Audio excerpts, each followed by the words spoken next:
First tonight, hazmat crews from all across our area responded to a chemical leak this afternoon in Rock Island. The chemical was so strong that it was burning through the concrete there. News 8's Christy Mergenthal has the latest. It was just before 1 o'clock Thursday afternoon when hazmat crews were called to the Rock Island water treatment plant for a chemical spill coming from this tanker truck. The chemical hydrofluorosalicylic acid is used to add fluoride to the plant's water. After several hours, crews were able to clean up the leak, allowing operations to return to normal. They had to cordon off the area, obviously, but as far as the treatment of the water and the amount of water being used by the public, there's no effect on that at all. Now, that acid that did spill out is a chemical that they actually use every single day here at the water treatment plant. It adds fluoride to the water. One of the key questions is, if you run the world and you don't want competition, how do you shut down people's consciousness? How do you do that? Well, you put poisons effectively into the water supply that compromise these gateways of consciousness. And fluoride is one of the most powerful poisons that is routinely used for this purpose. Water fluoridation began in 1945, and it was first implemented in the city of Grand Rapids, Michigan. This has resulted in the loss of medical freedom rights for hundreds of millions of people. Every day, hundreds of millions of people are delivered a dangerous chemical in their tap water that they drink unsuspectingly. That poison is fluoride, and more evidence is mounting that it is a toxin, that it does lower IQ. And the detrimental effects of fluoride go on and on and on. This is well documented. Let's cover that here. We started with that local news clip where they were talking about the hazmat team being called in to clean up the hydrofluoric acid. This stuff is gnarly, and it's used to make most fluorine-containing compounds, including Prozac. Here's the material safety data sheet from one manufacturer, C-Star Chemicals, Inc. Potential health effects: inhalation, ingestion, skin contact, eye contact, skin absorption. May be fatal by ingestion, inhalation, or skin absorption. Corrosive. Acute effects may be delayed. Direct contact with hydrofluoric acid can cause severe and irreversible corrosive injury with possible corneal scarring and blindness if it gets in your eyes. The acid penetrates to deep tissue layers and causes severe corrosive injury. They're using this to add fluoride to the water supply. This is disgusting. And it goes on, of course. Skin and even ingestion may be fatal if swallowed. And you can see it has the red diamond with the skull and bones, which I believe means fatal, can be fatal. Here's some photos of burns that people get from this material, from this chemical. This is some gnarly stuff. There have been multiple studies about the effect on developing children that fluoride in the water has. The first one that we'll look at here from 2012, harvard.edu is the website. It says right here, extremely high levels of fluoride are known to cause neurotoxicity in adults, and negative impacts on memory and learning have been reported in rodent studies. But little is known about the substance's impact on children's neurodevelopment. Maybe we shouldn't be putting it in the water supply. This is idiotic. This is sinister. It's a huge crime against humanity. And they say that they're actually doing medical interventions on us. They say this is to prevent us from having tooth decay. So they're putting poison in the water. I'm sorry, that's not how medicine works. You need informed consent, especially when you're dosing somebody with poison. So they're violating some of the most basic human rights on a massive scale. Hundreds of millions of people every day are being victimized by this crap. It says here, Harvard School of Public Health and China Medical University in Shenyang for the first time combined 27 studies and found strong indications that fluoride may adversely affect cognitive development in children. The authors say that this risk should not be ignored. More research on fluoride's impact on the developing brain is warranted. You know what else is warranted? Stop this crime against humanity. Stop pouring fluoride into the water. This is insane. This is criminal. And there's a lot of people involved. And even if they don't know that they're harming people, they're still criminally negligent, dumping this crap in the water. Everybody involved. This is sick stuff. The average loss in IQ was reported as a standardized weighted mean difference of 0.45, which would be approximately equivalent to 7 IQ points for commonly used IQ scores with a standard deviation of 15. Some studies suggested that even slightly increased fluoride exposure could be toxic to the brain. Oh, you mean like the fluoride you're putting in our water supply, you bastards? This researcher says fluoride seems to fit in with lead, mercury, and other poisons that cause chemical brain drain. It says the combined damage on a population scale can be serious, especially because the brain power of the next generation is crucial to us all. Now, this is just one example. Let's look at some others. This is on JAMA Pediatrics. Association between maternal fluoride exposure during pregnancy and IQ scores in offspring in Canada. So the mother who's pregnant takes fluoride, or not, during pregnancy, and then they compare the IQs of the fluoridated versus the organic children.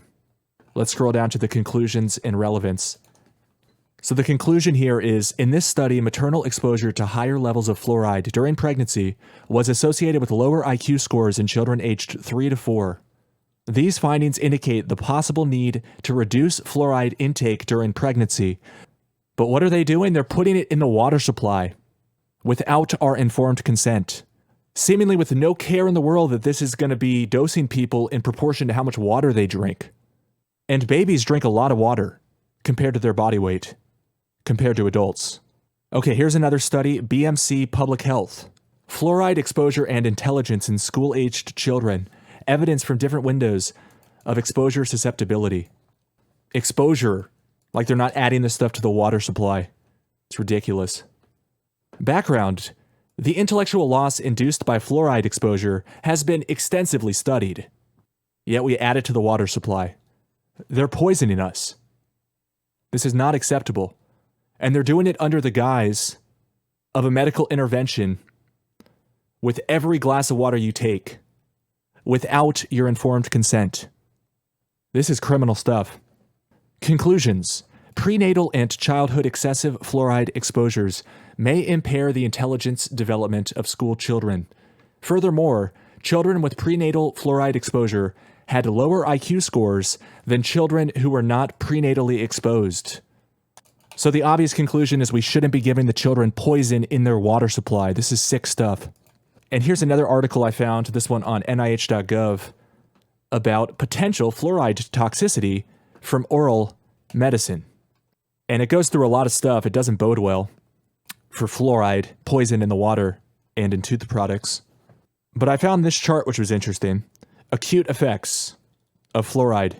Nausea, vomiting, hypocalcemia, tetany, especially of hand and feet, hypotension, hypersalivation, mixed metabolic and respiratory acidosis due to failure of renal respiratory system, coma and convulsions leading to death, and then chronic effects, dental fluorosis, skeletal fluorosis, hypersensitivity reactions, dyspepsia, gastric irritation, insufficiency of renal system, numbness, muscular spasm, birth defects, and cancer.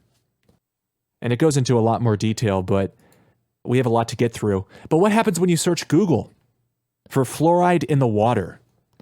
Oh, look here, they're giving recommendations. You want to have enough fluoride in drinking water to a level recommended for preventing tooth decay.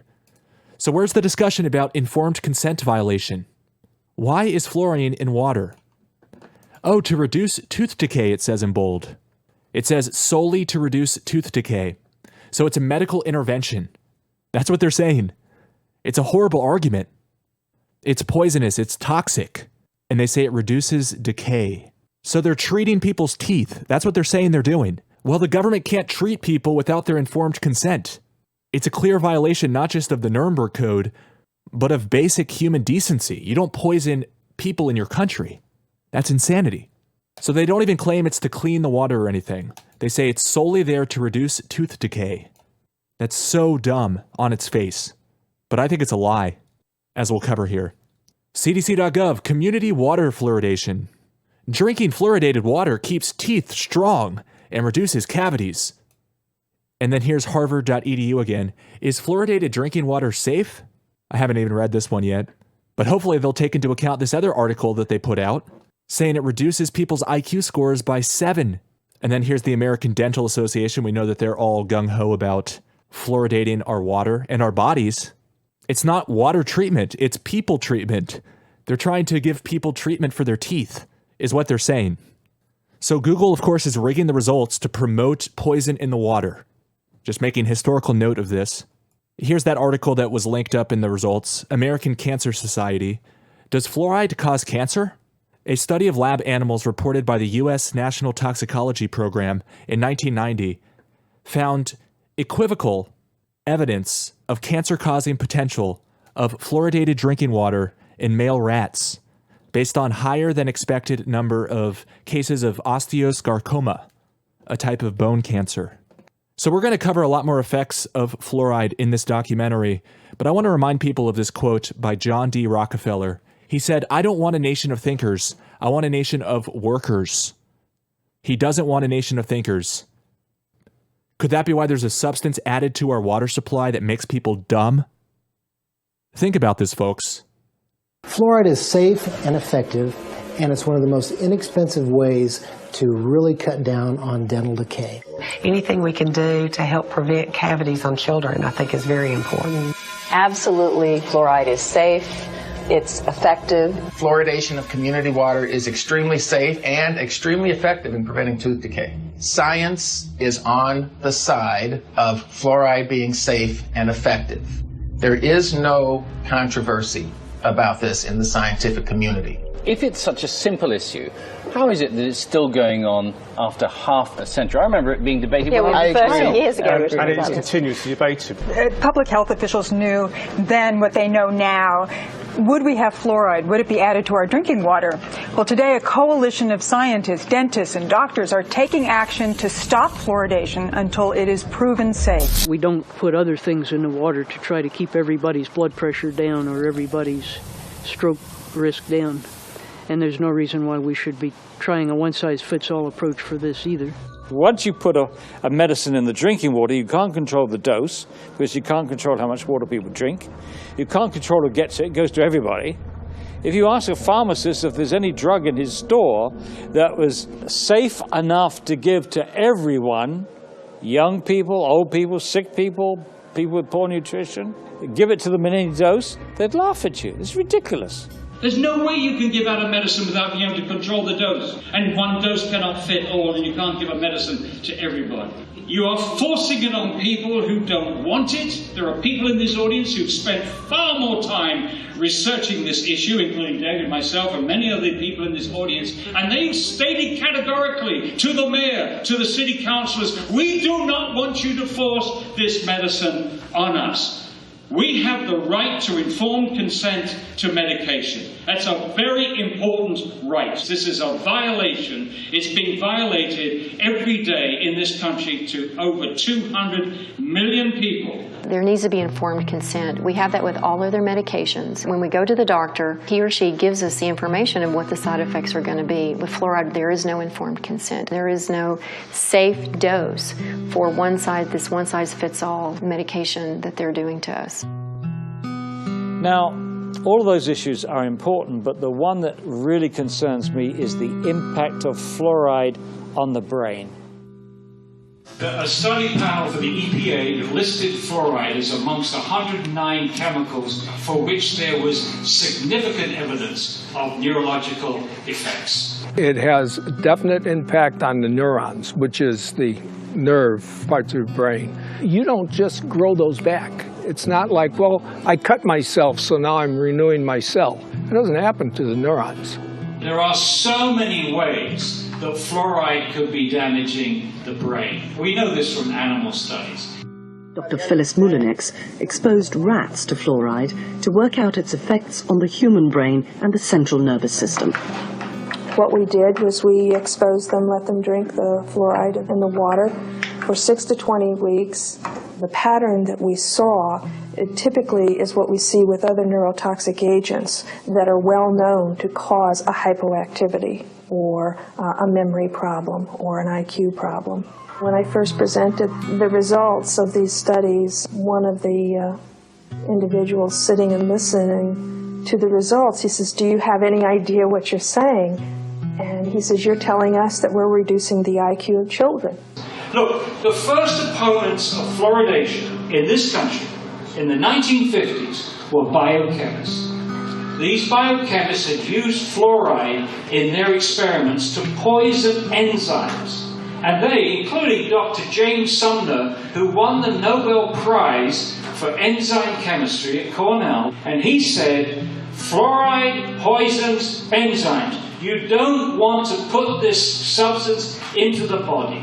Poisoning enzymes is what makes people sick. Poisoning enzymes is what kills people. It's highly likely that you're going to get subtle effects on the brain that the parent is not going to notice. No wonder that our children can't read and write. It's no wonder because we're damaging their brains with a stupid preventive dentistry program that doesn't even work. We have behavioral studies, and we have 24 IQ studies, 24 studies which now show an association between fairly modest exposure to fluoride and lowered IQ. They've actually got it down to a 1 milligram dose of fluoride causes a 0.59 loss in IQ points. The average IQ is 100. So if you're 95, you're in the back of the class napping because you can't understand what the person in the front is saying. And you're going to get a nice job pushing the broom around. So what if you got twice that dose? Okay, you're down to 90. So what they showed in studies in other countries is that you lose all your genius out of your society. You've damaged the intellect. But new research from China supports Dr. Mullenex's conclusion that fluoride affects mental development and IQ levels. I've heard a great deal about a chemical that can be used on the teeth to help prevent decay. Is that a good thing to use? It certainly is. We use a fluoride solution, and we have evidence that for some people... 50 years ago, American government scientists had clinical evidence that fluoride affected the central nervous system. But all this was kept secret. Chemical? You're going to put some chemical in my mouth? Because the study is basically saying that pregnant women who drink fluoridated water, there is an obvious connection with lowered IQ in their babies. Yes. So yes, that indicts the entire practice of fluoridating water supplies, which, by the way, in case people haven't caught on yet, is a medical treatment that is imposed upon a great percentage of the population without their consent. Yes, and that's a very important part. And you're talking about there is no discussion of the damage that's been done to people for the last, well, they said 1950, so we're looking at about 70 years. 1945, they said, was when it first began. So we got about 70 years of this, 70 years of lowering people's IQ, no apology for that. And we've already seen the Harvard study that was in China that looked at the effect on IQ of children, not just when they were developing in the womb, but after birth, as they're growing up. And the damage to them was even more significant than what was measured in this JAMA story. And that was Harvard. Yeah. So you see what happens. The story surfaces, and then it disappears. Mm-hmm. So there's not going to be any real follow-up here. It's not going to be as if JAMA is going to suddenly turn around and say, well, now, as journalists, we have to do an ongoing series of articles exposing and revealing the depth of the damage that's been caused, what can be done about it, if anything, and how we have to stop fluoridating at this point completely. You're not going to see what any average person would do if they were the editor of that journal. The story appears, it's going to sink. The fluoridating forces are going to continue to try to keep fluoridating. That's and right. It's going to be completely insane. So people have to get up on their hind legs in their local communities, which, by the way, can rule against fluoridation and knock it out. Yes. And the editor at JAMA was saying the same thing, basically, sort of on the level of, oh, gee, I don't want to really publish this because it's going to stir up conspiracy theorists. No, it's going to stir up people who learn the truth. That's the actual fact of the matter. So, you know, as you say, they're pouring cold water on this from the beginning. They're trying to soften the blow. They're trying to pretend that everything is okay, basically, when everything is not okay. And I just want to reinforce the fact that at the local level, that's where fluoridation measures are passed. At the community level, the town, the village, the city, etc., that's where it occurs. You have to have councils, city councils, and legislatures at the local level voting to fluoridate the water in order to make it happen. And therefore, the people can exert pressure to unfluoridate and to say, no, we're not going to do this anymore. Here's the study. Are you people saying that you really want to poison all of our children and lower their IQs? Is that what you're saying? Because that's what you're going to do if you fluoridate. Now, Dr. Burke, your research shows that if all of the United States had been fluoridated, that would mean about 70,000 extra deaths because of cancer per annum. Those are remarkable, impressive, and in fact rather disquieting figures. Could you shortly describe your research in this field and what results did you get from it? Yes. The 70,000, of course, would represent 1/5 of all the cancer deaths in the United States, twice as many from breast cancer in women, and twice as many as from lung cancer in man. Our studies involve comparing the deaths of all persons in the 10 largest fluoridated cities of the United States with the 10 largest non-fluoridated cities in the United States year by year. And we obtained a very remarkable curve, which you can see here perhaps. Here is the fluoridated, and here is the non-fluoridated set of 10 cities each. Here's where the fluoridation started, and before this time, both sets of cities were identical. But no sooner had fluoridation started than this curve began to go up, the deaths began to increase, so that this effect occurs very promptly within 1, 2, or 5 years. Now this, sir, is conclusive evidence that fluor kills because of cancer. It is one of the most conclusive bits of scientific and biological evidence that I have come across in my 50 years in the field of cancer research.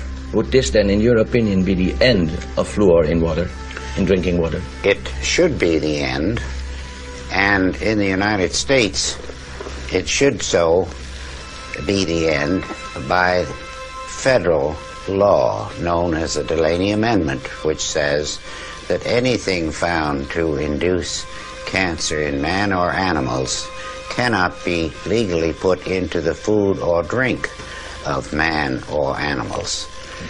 And so, and this is all less than 1 year old, so that it entirely changes any previous ideas of fluoridation that anyone may have had, because this is the first real indication of an important effect. Now, in this country, of course, the state of the dental state of the Union, the way people's teeth look, is incredible indeed. Would you say that stopping fluor had other effects than increasing the dental problems in this country? Well, I would rather look at it that it would certainly help the cancer death situation in this country, which I'm sure most people would agree is far more important than a temporary benefit to teeth in adolescent children. This, you see, amounts to public murder on a grand scale. It is a public crime, it would be, to put fluoride in the drinking water of people. Now, the children of this cameraman and mine, sir, take fluor. Should we stop this immediately? well, in my opinion, if they were my children, they would not take it anymore. I can only recommend for myself, but I would suggest to you that they stop it. Is there a difference in having fluor in drinking water or administering little fluor pills to children? Well, of course, the little fluor pills are a much smaller proposition than drinking gallons of water per day or per week, as well as taking a bath in it and washing your automobile in it, watering your lawns. That's a very massive thing compared to brushing teeth with fluoridated toothpaste. But our work is immediately concerned with drinking water. What happens to toothpaste, I'm quite willing to let the future studies go into that in more detail. The whole thing started with the Manhattan Project to produce an atomic bomb on the East Coast. And the fluoride was a waste product of that gargantuan process, which started to leak out into the environment, New Jersey, Delaware, etc., destroying farms, killing animals, etc., etc. And so the original lawsuits against the Manhattan Project didn't really have anything to do with radiation, had to do with fluorides. And so the people who were in charge said, well, we have to mount a PR campaign that's going to be successful and convince people, excuse me, that fluorides are not only safe, but they're beneficial. What can we do? And somebody piped up and said, well, let's say, for example, that it's great for dental health. We can send out lecturers all over the country telling people that fluorides are wonderful for dental health. And that's exactly what they did. And that's the way it got to be the way it is now. Yeah, and I don't buy that either because, if you get an overdose of fluoride, it's a condition called fluorosis of your bones. It actually eats holes in them, right, John? Exactly. I mean, we're not even getting into some of the deeper adverse effects, as they like to call them, of fluorides. We're just talking about the lowering of IQ, which is in itself horrendous. But there are many more very dangerous effects from fluorides that have been confirmed in the literature. It's there. It's just been covered up. Fluoride. It is hailed by the Centers of Disease Control and Prevention as one of the 10 great public health achievements of the 20th century. In fact, for over 60 years, the American Dental Association has stated that brushing with fluoride toothpaste will prevent tooth decay. Triumph over tooth decay. Procter & Gamble announces Crest toothpaste with Fluoristan, its exclusive fluoride compound, world's greatest weapon against decay. Look, Mom, no cavities. Yes, Crest toothpaste really cuts down cavities because Crest has fluoride. The same fluoride dentists put right on teeth to prevent decay. With Crest, you put this fluoride on your teeth at home, too. Prevent cavities. Use Crest. Crest is accepted by the American Dental Association. Today, 95% of the toothpaste sold in the United States contains fluoride, and 72% of all water is fluoridated. The first widespread commercial use of fluoride was for the eradication of vermin. Since the 1800s, sodium fluoride has been a key ingredient in rat poison and insecticides. These products were commonly used in and around the home to kill lice, mice, rats, and insects. Fluoride proved to be not only a good way to kill rodents, but also an effective way to kill a man. As the use of fluoride became more popular, reports began flooding in of people dying from ingesting this toxic substance. Headlines screamed, "Roach poisoned in pancakes kills 11 men. Rancher takes dose of poison by mistake." Article after article, all having the same tragic endings, proving that sodium fluoride can and does indeed cause death. In fact, during the last part of the 19th century, the Industrial Revolution was taking hold of the modern world. An unfortunate byproduct of this technological revolution was that it created the most toxic pollutants known to man. And the most hazardous and destructive of them all was fluoride. In his award-winning book, The Fluoride Deception, investigative journalist Christopher Bryson examines fluoride's disturbing history. Bryson notes that in its early days, fluoride was a widely known and well-documented killer. Documentation from early lawsuits against fluoride manufacturers clearly shows that fluoride was a hazard, not only to humans, but to the environment as well, with damages reaching into the tens of millions of dollars. By 1930, the aluminum industry was the largest and most influential fluoride polluter. Industrial giants such as Alcoa knew they had to do something. Vegetation and livestock near Alcoa plants were being decimated as toxic fluoride fumes lingered, rendering nearby cattle lame and crippled, even causing death. One newspaper article from that time proclaimed, "During the past year, we had 51 head of cattle die. We had laboratory tests made, and these tests show excessive amounts of fluorine in the liver and kidneys. Also, some of our young cows had lost their teeth. Our saddle horses were so crippled from fluorine poisoning, they had to be shot." The serious nature of fluoride toxicity was beginning to be realized. As a result, fluoride's threat to corporate America was laid out in an exhaustive review conducted by the U.S. Department of Agriculture. Toxicologist Floyd Dietz warned of new medical information exposing fluoride's harmful effects. Danish scientist Kaj Roholm singled out the aluminum industry, specifically Alcoa, as the source of much of the fluoride poisoning. Fluoride was causing irreparable damage, and the word was getting out. Alcoa knew they had to act fast. Their high-powered attorneys sprung into action, quickly buying up farms and paying out settlements. Ironically enough, during that time, the U.S. Public Health Service was under the jurisdiction of the United States Treasury Secretary, Andrew W. Mellon. Mellon was the founder and major stockholder of Alcoa. He was also the founder of the Mellon Institute, an industry-funded research institute that was notorious for giving corporations such as Alcoa the scientific data they needed to defend themselves against lawsuits. The Mellon Institute published questionable and self-serving evidence that supported the effectiveness of fluoride in fighting tooth decay.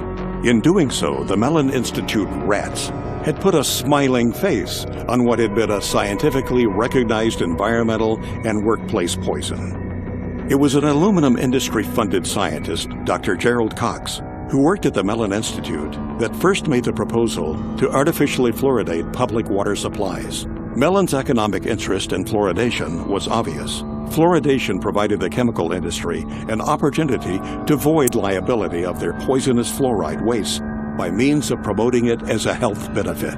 The official human experiments began in Grand Rapids, Michigan on January 25, 1945. 107 barrels of sodium fluoride were delivered to Grand Rapids, where city technicians began tipping them into the city's water supply. They were the first to publicly fluoridate their water. It was to serve as the test city, and its tooth decay rates were to be compared with those of non-fluoridated Muskegon. The study only lasted 5 years. There are no permanent teeth in a child born at the beginning of the study. It was an unblinded study. They did no measure of safety, and they claimed that there was a tremendous benefit to the permanent teeth. Well, there weren't any permanent teeth in the children that were born at the beginning of the study, and soon thereafter they fluoridated Muskegon, the control city. It's a phony baloney study used to demonstrate the benefits, where there are none. Unfortunately, fluoride's ugly side has almost entirely escaped the public view. As Bryson points out, historians have failed to record that fluoride pollution was in fact the biggest legal worry of the industries that were involved in developing the atomic bomb program. As some may remember, the Manhattan Project was a secret program which brought the atomic bomb into existence. But what most people are totally unaware of is the fact that fluoride was an essential element in the production of the atom bomb. There's a guy named Harold Hodge that was the chief toxicologist for the Manhattan Project, and basically, in order to create the nuclear weapons, they needed massive amounts of fluoride. He was hired as a toxicologist or part of the team to determine, is there going to be any toxic effects of fluoride in this project? Really what they were worried about is they were worried about lawsuits. They knew that there was negative effects of fluoride. They had to basically invent this whole scheme so they could use the high levels of fluoride in the Manhattan Project to create atomic and nuclear weapons. For more than 70 years, the Public Health Service has assured society that fluoridation is safe and effective. These assurances have largely rested on the results of the 1945 Newburgh-Kingston fluoride caries trial. This study compared the safety of fluoride in drinking water for 2 New York cities, one fluoridated, the other not fluoridated. The impetus for the first fluoridated city, Grand Rapids, was born from this study. However, recently declassified documents show that this study was a complete fabrication. A trail of declassified Manhattan Project papers unearthed by investigative journalist Christopher Bryson showed that the toxicology department at the University of Rochester, which was under the direction of Harold Hodge, secretly monitored the Newburgh experiment to, quote, supply evidence useful in the litigation arising from an alleged loss of a fruit crop. In fact, these once restricted documents reveal that as far back as 1944, the Manhattan Project was spending money on toxicology studies on fluoride. Why? Because fluoride was the key ingredient used in the process of enriching uranium. Enriched uranium was the linchpin of the U.S. military's fledgling nuclear weapons program. Fluoride became a national security issue. The declassified documents suggest that Newburgh was simply another human experiment, one used to justify the interests and advancement of the nuclear industrial state. The final report of Newburgh concluded that small concentrations of fluoride were safe. Yet documents revealed that the top fluoride scientist in the U.S., Dr. H. Trendley Dean, known as the father of fluoridation, secretly opposed the experiment, fearing that fluoride's toxicity would be revealed. Until now, Dean's dissent on Newburgh has never been made public. There's irrefutable evidence that the U.S. military, the Manhattan Project, the makers of the atomic bomb, concealed evidence of fluoride's harm to their workers, to the community, and to the American public. One study was published in the Journal of the American Dental Association in 1948 by Dale. In these files, Manhattan Project Captain Peter Dale at the University of Rochester reported preliminary results of dental investigations among laboratory fluoride workers at Columbia University. He concluded that fluoride did not prevent cavities in the 95 laboratory workers examined. Quote, their teeth seemed to be deteriorating rapidly, and their gums bled more freely. In fact, most of the hydrofluoric acid workers examined had few or no teeth left. They were in large part toothless or nearly toothless. This information, however, was left out of the published version. The published study merely notes that the fluoride workers had fewer cavities than did the unexposed workers. They didn't mention the fact that they had fewer cavities because their teeth had fallen out of their mouths. Since World War II, fluoride has been one of the most destructive environmental pollutants. At one point during the Cold War, fluoride was blamed for more damage claims against industry than all 20 other major air pollutants combined. Fluoride was responsible for one of the most notorious environmental disasters in U.S. history, the town of Donora, Pennsylvania, which jump-started the environmental movement. In 1948, the small mill town lost 20 people, and an estimated 6,000 men, women, and children were sickened by U.S. Steel's dark blanketing smog. Even the town's name betrayed its corporate roots. Donora was an amalgam of the first name of Nora Mellon, the wife of industrialist Andrew W. Mellon. After the Halloween disaster in Donora, Pennsylvania, Philip Stadler, a chemist, went to Donora, and he was able to test and measure and prove that it was fluoride that had caused all those deaths. Sadler quickly went public. Article after article ran the story. Chemist says fluorine gas caused 19 smog deaths. Sadler said, chronic fluorine poisoning has been killing people in Donora for a long time. It has left its characteristic trademark on the valley's animals, crops, and vegetation. Both the U.S. Army and the Atomic Energy Commission, now known as the Energy Department, had a secret and vital interest in the outcome of the Donora disaster. If fluoride were fingered for the Donora deaths, it might bring unwanted scrutiny of worker health safety for those in the bomb factories, resulting in damage suits and expensive requirements for air pollution controls. On October 1949, the Public Health Service official report on Donora was released. The 173-page government document appeared to be of similar size to that of the Holy Bible and came to virtually no conclusions. The report's emphasis was on bad weather, and that the disaster was therefore an act of God. The report made no mention of fluoride. Could it be there was a vested interest on the part of the government not to upset the public concerning the potential dangers of fluoride? Although it was Gerald Cox's idea that ultimately led to the endorsement of water fluoridation, the man who gave the official endorsement was Federal Security Administrator Oscar R. Ewing, Alcoa's top Wall Street attorney. 9 months after the Denora disaster, Ewing made a surprise announcement for the nation. The U.S. Public Health Service was reversing a long-held position. The ex-Alcoa lawyer declared that his agency now favored adding fluoride to drinking water across the United States. Coincidence? When it came time to choose a public relations representative to persuade public opinion in favor of water fluoridation, Ewing chose none other than the father of public relations himself, Edward Bernays. When they're selling water fluoridation, they didn't just walk out and say it's good for you. They actually hired Edward Bernays, Sigmund Freud's nephew, to sell Americans on how good it was to have silicon fluoride in the water. Edward Bernays was the one that created how to control the population through media and through advertising. Edward Bernays, also known as the father of spin, pioneered the idea of crowd psychology. In 1928, he wrote a book called Propaganda, in which he wrote, "If we understand the mechanism and motives of the group mind, is it not possible to control and regiment the masses according to our will without their knowing it?" He called it the engineering of consent. People like Bernays, were masters of social engineering. His entire thesis, if you will, is that you don't talk to the public in a rational, scientific way. Instead, you appeal to their emotions and you invoke their fears. He was key in getting women to start smoking.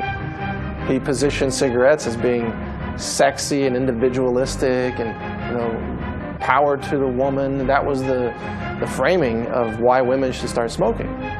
A consumerist culture was born, and the United States government took notice. U.S. agencies soon adopted Bernays' techniques of manipulation to manufacture the fear of ever-present danger in the minds of the people, to give those in power greater control of what Bernays called the mass mind. He went on to propose in his book Propaganda, those who manipulate this unseen mechanism of society constitute an invisible government, which is the true ruling power of our country. We are governed, our minds are molded, our tastes formed, our ideas suggested, largely by men we have never heard of. This statement holds just as true today as it did in the 20s when Bernays first wrote it. Throughout medical science, including dentistry, poison-producing corporations have always been able to infiltrate major institutions and dominate their narrative. When Christopher Bryson was writing this book, The Fluoride Deception, he reached out to Edward Bernays. Bernays said it was child's play to convince the American public that fluoride was good for them. While the official narrative rang, the case for fluoride had been proven. Some people weren't so quick to jump on the fluoridation bandwagon. Because fluoride had been used for years as a rat poison, to kill coyotes, to kill cockroaches. Some of those opposing fluoridation were in fact dentists. And because of their advocacy for safe water, they were censored by the American Dental Association. If they worked for the Public Health Service, they got fired. If they were team players and kept their mouths shut, they got to keep their job. So out of fear, many people who knew better remained silent. The true story behind water fluoridation can be hard to swallow. The facelift performed on fluoride dating back more than 60 years ago has misled generations. Instead of conjuring up the image of a crippled worker or a poisoned forest, we see smiling children. To say things like tobacco is harmless, fluoride is harmless. Agent Orange is harmless, they say. DDT was harmless. Asbestos, right? Yeah, GMOs now, they say, are harmless. This is a long history of science selling out to corporate interests while the people are systematically poisoned. And to this day, people still believe fluoride is safe in the drinking water, and the majority of dentists still believe it's safe to put in toothpaste and to put in different types of compounds. Most people in America are persuaded that everybody fluoridates their water. And if you're living in a town like Albany or Long Island or Ithaca or somewhere, but the vast majority of the population in the world does not drink fluoridated water. Most of the countries do not fluoridate their water, only about 30.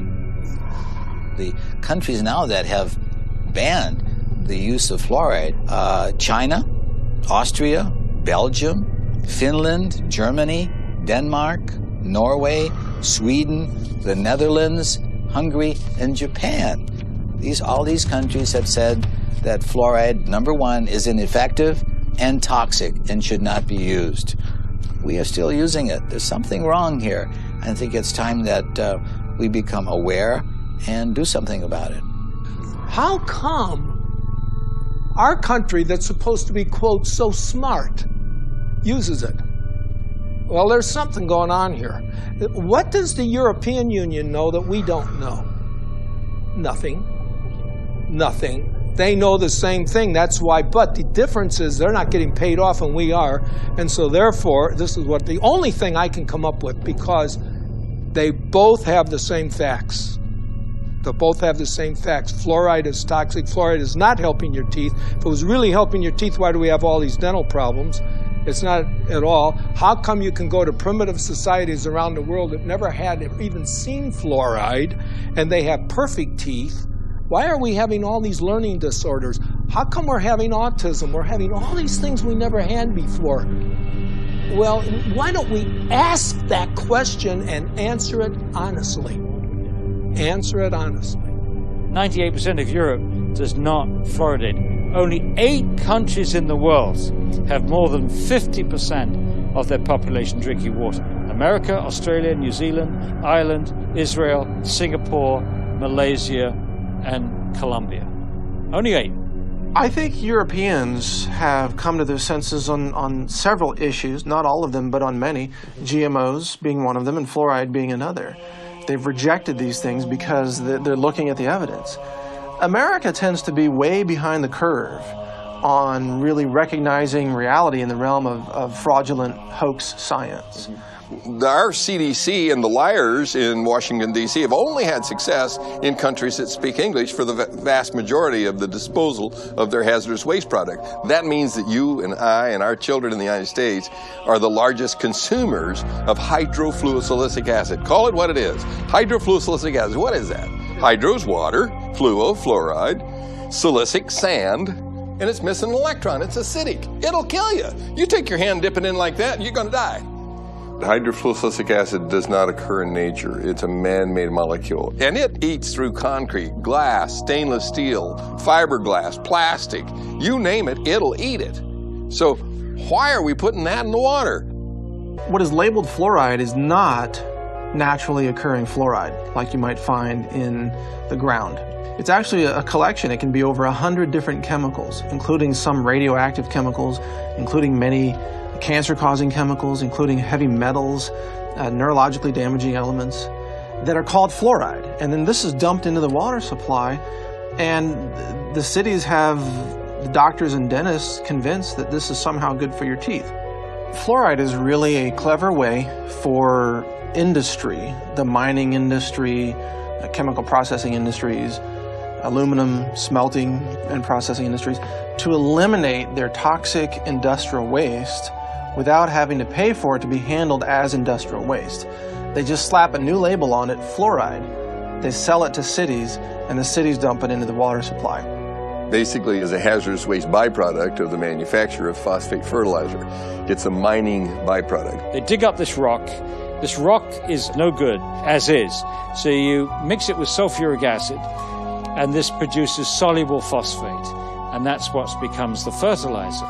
It's a byproduct that they can't do anything with. It's a poison, so they sell it and make fluoride out of it. It was a fraud. It was a scam from the get-go. It is a means of getting rid of fluoride. You allow industry to use your water supply to dispose of their hazardous waste. It's a disposal mechanism. It's an a major industrial waste pollutant. They were trying to dump it into the rivers that were going out into the ocean in Florida, and boy, they stopped that. They said, you're polluting, you're killing the fish, and which they were. For 100 years, they decimated the local vegetation, crippled the cattle, damaged the citrus groves in Florida. It was costing them a fortune to handle this as a very serious industrial waste. And so they're helping Cargill get rid of their hazardous waste problems. Cargill is the largest privately owned corporation in the world. They were also the largest producer of hydrofluorosilicic acid. Cargill at one time had like 90% of the market. When the hurricanes went through Florida, they knocked out the holding ponds, so there was a shortage of hydrofluorosilicic acid, and so they reached out to the rest of the world, and now we get it from Mexico and Japan and China, because none of those countries allow fluoride in the water supply. They don't put it in at all, so obviously it's piling up in those countries. I don't think we need to be helping other countries out with their disposal of fluorosilicic acid.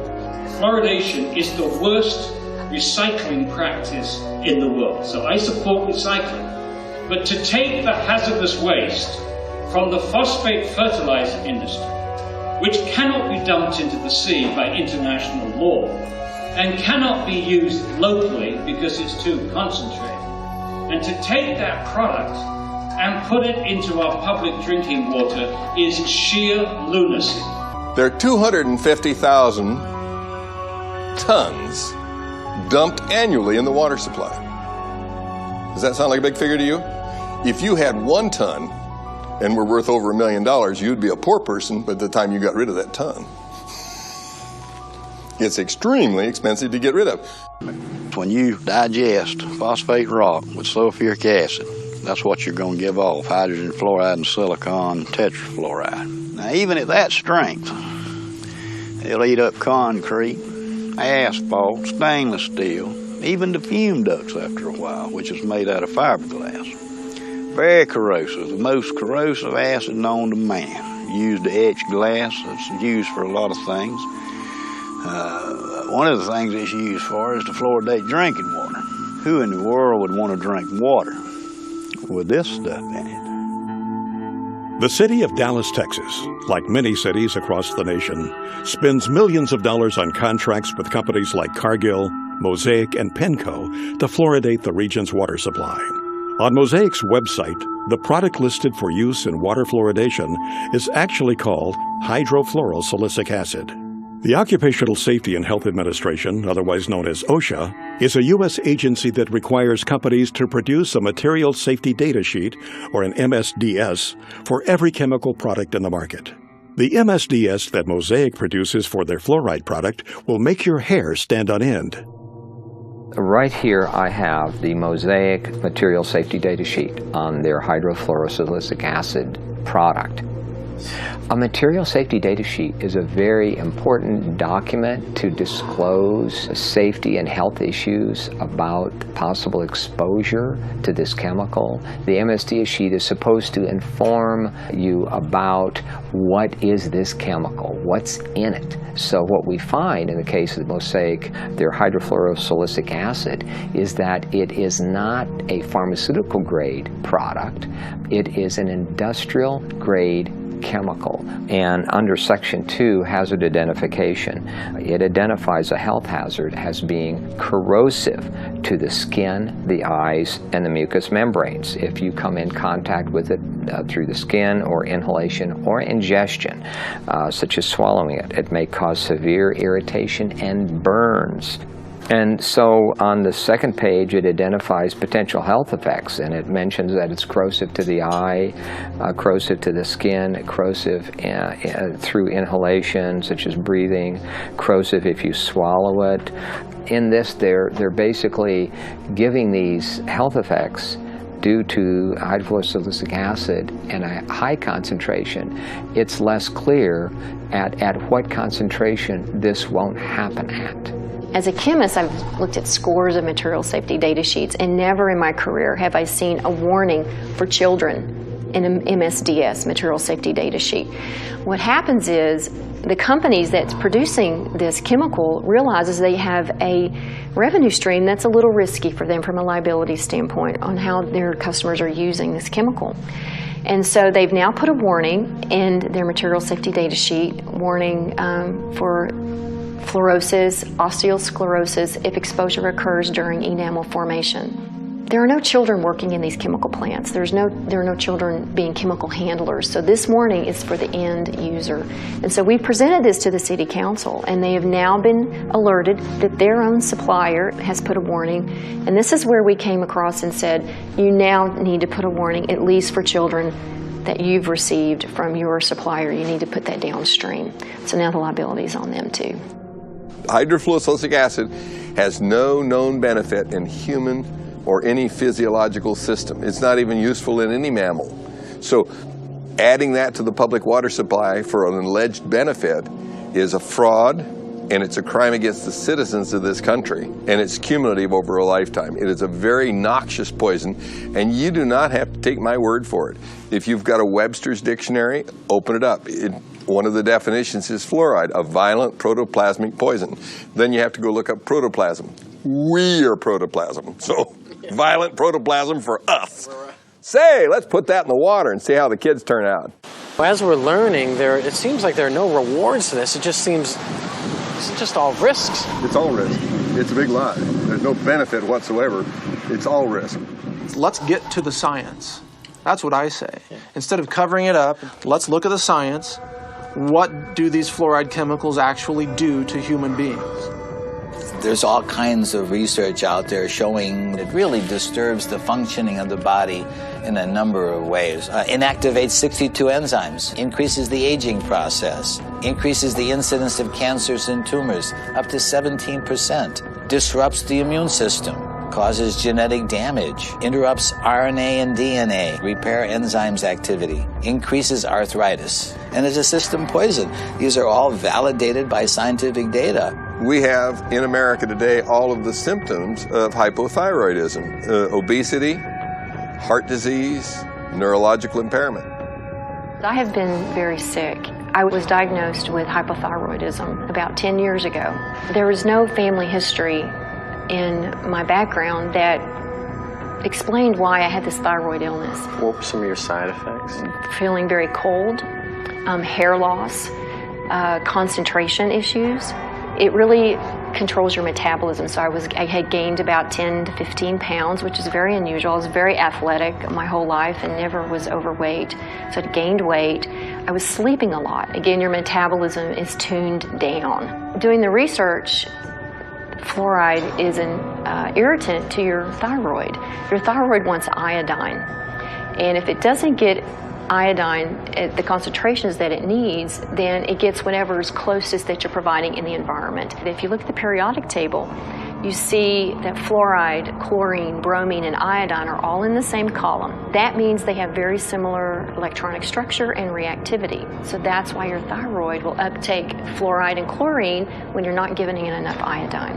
The pineal gland is actually kind of located in the center of the brain, and it secretes two hormones, DMT and melatonin. Melatonin actually regulates your sleep cycles, and it's kind of like a feel-good hormone, which also helps regulate your puberty, and it helps regulate all your hormone structures inside your system. In 1997, Jennifer Luke published her PhD thesis on fluoride in the pineal gland. In her dissertation, she conducted animal studies and concluded that fluoride exposure has been found to cause early puberty in females. Similar findings have been reported in 2 epidemiological studies of human populations that are drinking fluoridated water. The first study was conducted in 1945 during the Newburgh versus Kingston fluoridation trial. It was discovered that girls in fluoridated Newburgh were reaching menstruation on average 5 months earlier than the girls in unfluoridated Kingston. But the result was not thought to be significant at the time. In 1983, another study was conducted in which a man with the last name of Farkas reported that girls living in highly fluoridated towns began their first menstruation cycles at a much younger age than girls living in less fluoridated areas. When the pineal gland is calcified, it causes an onset of puberty. In my documentary, Crippling Waters, one of the ladies in there, we called her the star, a 9-year-old girl. Take a look at her. Does she look 9? She's exposed to high fluoride in her family's well water. Her dad, who's only 20 years older, is starting to bend over like this and starting to become crippled. He can't put his hands above his head. The calcification of the pineal gland is an adaptive process so that that child can have babies by the time she's 14 because she's going to be crippled by the time she's 40. Fluoride's role in earlier puberty needs more thorough investigation. When one considers the seriousness of a possible interference by fluoride on a growing child's pineal gland, it underlines the negative and dangerous effects of fluoridation. Dave, so what we're learning is kind of frightening because it seems to me that once it's in your body, is it there to stay? Yes, you can't get it out. You can cut some of the harm by mitigating the damage and avoid it like the plague, but you really can't get it out because it's stuck in your bones. And that's why you have all the skeletal symptoms, you know, the joint pain, the arthritis, and all that stuff. The first signs that fluoride is poisoning your bones is pains in the joints, stiffness in the joints, pains in the bones. Well, you go to the doctor with pain in a joint, he says, oh, you got arthritis. Well, arthritis, joint, ritis, pain. Oh, okay, joint pain. So we got somebody speaking to us in Latin. Oh, you got joint pain. Super duper. We have millions of people with arthritis in the United States and in fluoridated countries. 1 in 3 adults. Nobody's ever looked to see if some of those arthritis cases may have been caused or exacerbated by fluoride. Just not looking. Are bones with more fluoride stronger or less strong? And the answer is less strong. They got studies where they tried to give them a dose of fluoride, sodium fluoride, to cause an increase in bone mass. It did, but it weakened the bone itself. So those are case-controlled studies. That's the gold standard in medicine. So we have case-controlled studies showing that if you give people fluoride, it accumulates in their bones and it causes the bones to become white, opaque, increases the bone density, decreases the bone tensile strength. And they actually took bone that was removed from people for the purpose of replacing a joint or a hip, put it in a little device here where you put a weight on there and snap it, and they showed that the more fluoride in the bone, the quicker it snaps. Have you ever wondered, how come everybody has hip replacements, knee replacements? I mean, you can go on and on. I can think back when I was a kid, that didn't happen. You didn't see all these crippled people. I mean, you saw a few, but it wasn't common. I mean, how does it end up in our bones? Is it that where our body just finds? It's calcium-rich tissue, so your body parks it there because it's got to dispose of it some way, otherwise it would kill you. So it parks in the bone, and then it kills your bones. What it does once it fills up with fluoride, that you get little spikes on the outside of the bone. If you take a hand and take a bone and run your hand up and down a normal bone, it's slick, and that's because muscles move around on the bones when you're running or jogging or lifting weights and all that stuff. Your muscles are moving around on your bone, and it's slick, so it doesn't hurt. Well, if you make that bone the texture of sandpaper, then when the muscle moves around, the fascia tears, and it hurts to move. And so fluoride accumulates in calcium-rich tissues, which are bone, ligaments, cartilage, joints, and teeth. So you have to look at this as if you have a lifetime body burden, and the less you're exposed to, the longer you can go before you develop symptoms. The first most irrefutable symptom of fluoride exposure is pain. And that's what we saw. My wife and I filmed a documentary in China. And pain was the hugely significant symptom that they all had. They couldn't even work. And, you know, in China, if you don't work, you starve to death. Have you ever heard of dental fluorosis? No. No. It comes when somebody's overexposed to fluoride. It's awesome. That's a picture of very mild dental fluorosis. And so is that. You know, that young girl came to see me to get that fixed because she doesn't think that's beautiful. She thinks that looks bad when she smiles. And I think everybody else agrees with her. They say 41% of American teenagers have this condition. So this is the white spot. So it's been there. It's a little scary, you know, knowing that many people, we don't even know, you know, what's in our water. Fluorosis can become more severe than a simple white spot. In severe cases, it can deform a patient's teeth. When you see spots on the teeth like this, that means you gave the child enough of a poison that the cells that were making that organ didn't make it right. They made it wrong. When I was a child, I was overexposed to fluoride. There are streaks of that in my teeth. So you learned that early on then? I knew, yes, those teeth are very brittle, and so I have cavities more frequently in those teeth than other ones that don't have the evidence of the fluorosis. Maybe you've seen it. It's white, chalky spots on your teeth. And I was told that those are calcium buildups. From the fluoride. Okay.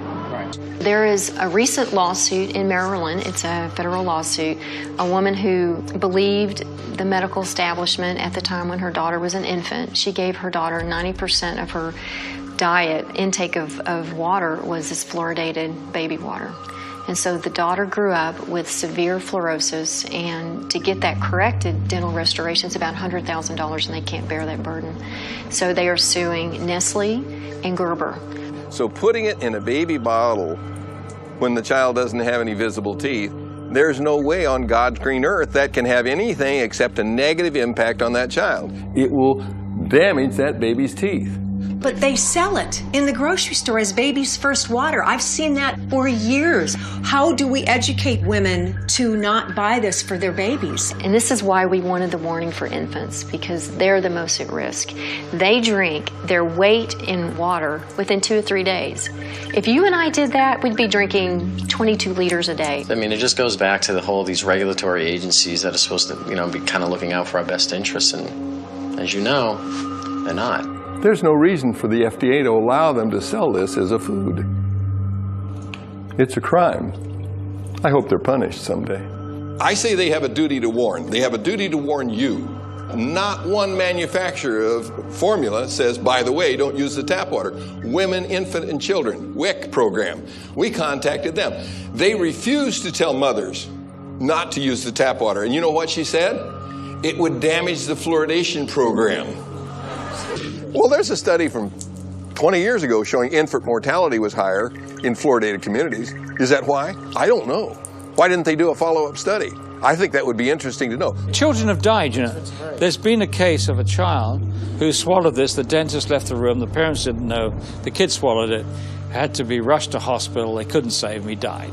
So, yeah, it's very toxic substance. There's no question about that. Is that the kind of stuff that a responsible parent would be putting in their child's hand? FDA in 1997 required manufacturers of toothpaste to put this warning label on it. It's the same as you'd have on a loaded .38 caliber pistol. Keep out of reach of children. And only use a little pea-sized amount, which is about the same amount that would be in a bottle of water. And if that amount is swallowed, call the Poison Control Center or seek professional help immediately. So if I drank a bottle of water, should I call the Poison Control Center too? This is just insane. So this is what 2 different organizations say. One says, don't swallow it. Why did they put that on there? They put that on there because there were 10,000 calls a year to the Poison Control Centers from children made ill by swallowed toothpaste. 10,000 calls, and for every call, there's 5 that didn't call. And there are only Poison Control Centers in half the states. So that means 100,000 children are made ill by swallowed toothpaste. It's insane to put a deadly poison in a child's hand and say, go brush and be sure and spit out, Johnny. Fluoride has been a slow process of introduction into the dental profession, where it's commonplace for us to consider fluoride as the thing to do to help decay. But we now know, statistics have shown us, that fluoride is not working. It's very toxic to you and can cause everything from cancer to depression. So, yeah, it's a serious issue. You are meant to have the right to informed consent to medication. What we're doing in a fluoridated community is we're doing to everyone what a doctor can do to no one. A doctor says to you, he says, look, this glass of water is going to do wonderful things for you. It's going to cure your ingrowing toenails. It's going to make you less bald. It's going to do X, Y, and Z. Drink it. And you say, no, I don't want to drink it. You must drink it. You've got to drink it. I'm your doctor. I'm telling you, you've got to drink it. If he or she tried to do that to you, he or she could lose their license.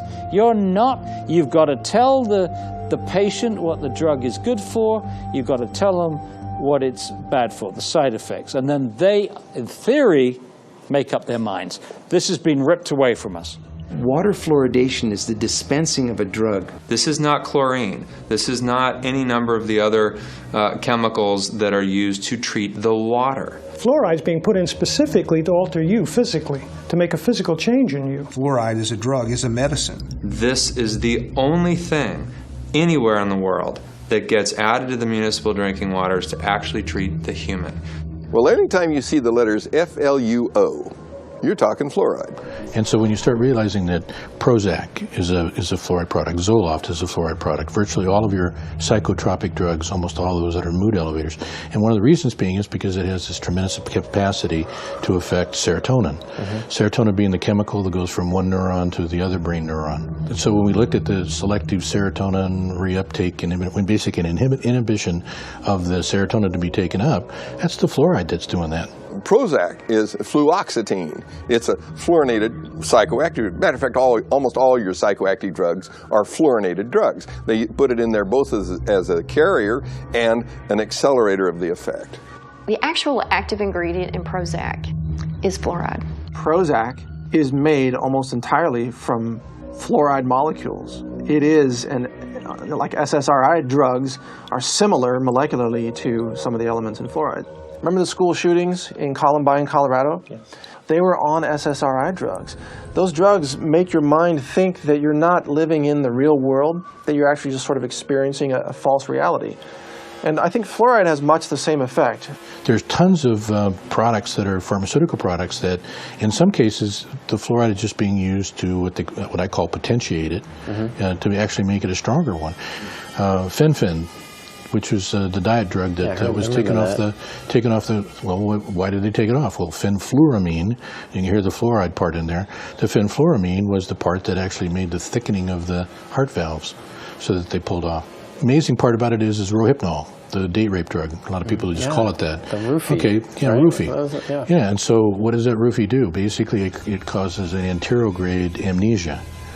Well, okay, that's a fluoride product, so how does it do that? Well, we probably should have guessed that it would do that already anyway, because if you went in and had surgery, general surgery right now, knock on wood that you don't have to ever do that, but if you were, they would give you 4 molecules of fluorine and 2 of bromine and 1 of chlorine, and that's what knocks you out during that time.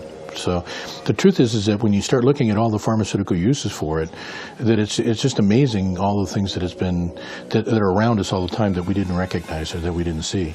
And so when you damage the IQ of the children, you lose your place in the country as a leader, and we have. And that's because of the damage that our government has allowed to happen to the intelligence of our children. If there wasn't research out there that's shown conclusively that it affects the brain and the neurons, that it affects the immune system, that it affects the bones, and it is incorporated into your body. Fluoride bonding is strong. You get something fluoride bonded, it's not easy to get it off. Well, what's going on? If you're going to give a child a dose of fluoride, show me the FDA approval where that's beneficial and even safe. It doesn't exist. The medical system that tries to say we need to ingest fluoride, that's really the only element they believe in. They won't recommend magnesium to reduce heart attacks. They won't recommend calcium. They won't recommend zinc for immune boosting function. They only believe in one element, and it's fluorine. You know, how come they don't look at the other elements that are needed? See, that's why it's very selective. It's a dogma. There is no, selenium waste product that they have to get rid of. That's why you don't hear about the benefits of selenium from industry. Right. But selenium is an anti-cancer element, and most people are deficient in it. Chromium, trace element for blood sugar regulation. Most people are deficient in it. Why don't doctors and scientists say, let's put chromium in the water? Because they're not trying to get rid of it as a toxic waste. That's why. If you look at the table of elements, you got to consider the whole thing. It's not scientific to say, well, let's just put this one element in the water. Well, what about all these others? Water fluoridation is a hoax. It's not scientific. It's not good medicine. It's not public health policy. It's a desperate attempt by certain industries to eliminate a toxic poison by feeding it to the people. and calling it public health when it's clearly waste disposal. Paul Connett, Professor Emeritus of Chemistry from St. Lawrence University in Canton, New York, and now the Executive Director of the Fluoride Action Network. 14 years ago, my wife put a bundle of papers down on my table and said, "Dear, would you read these?" And I said, "What is it?" And she said, "Fluoride, fluoridation."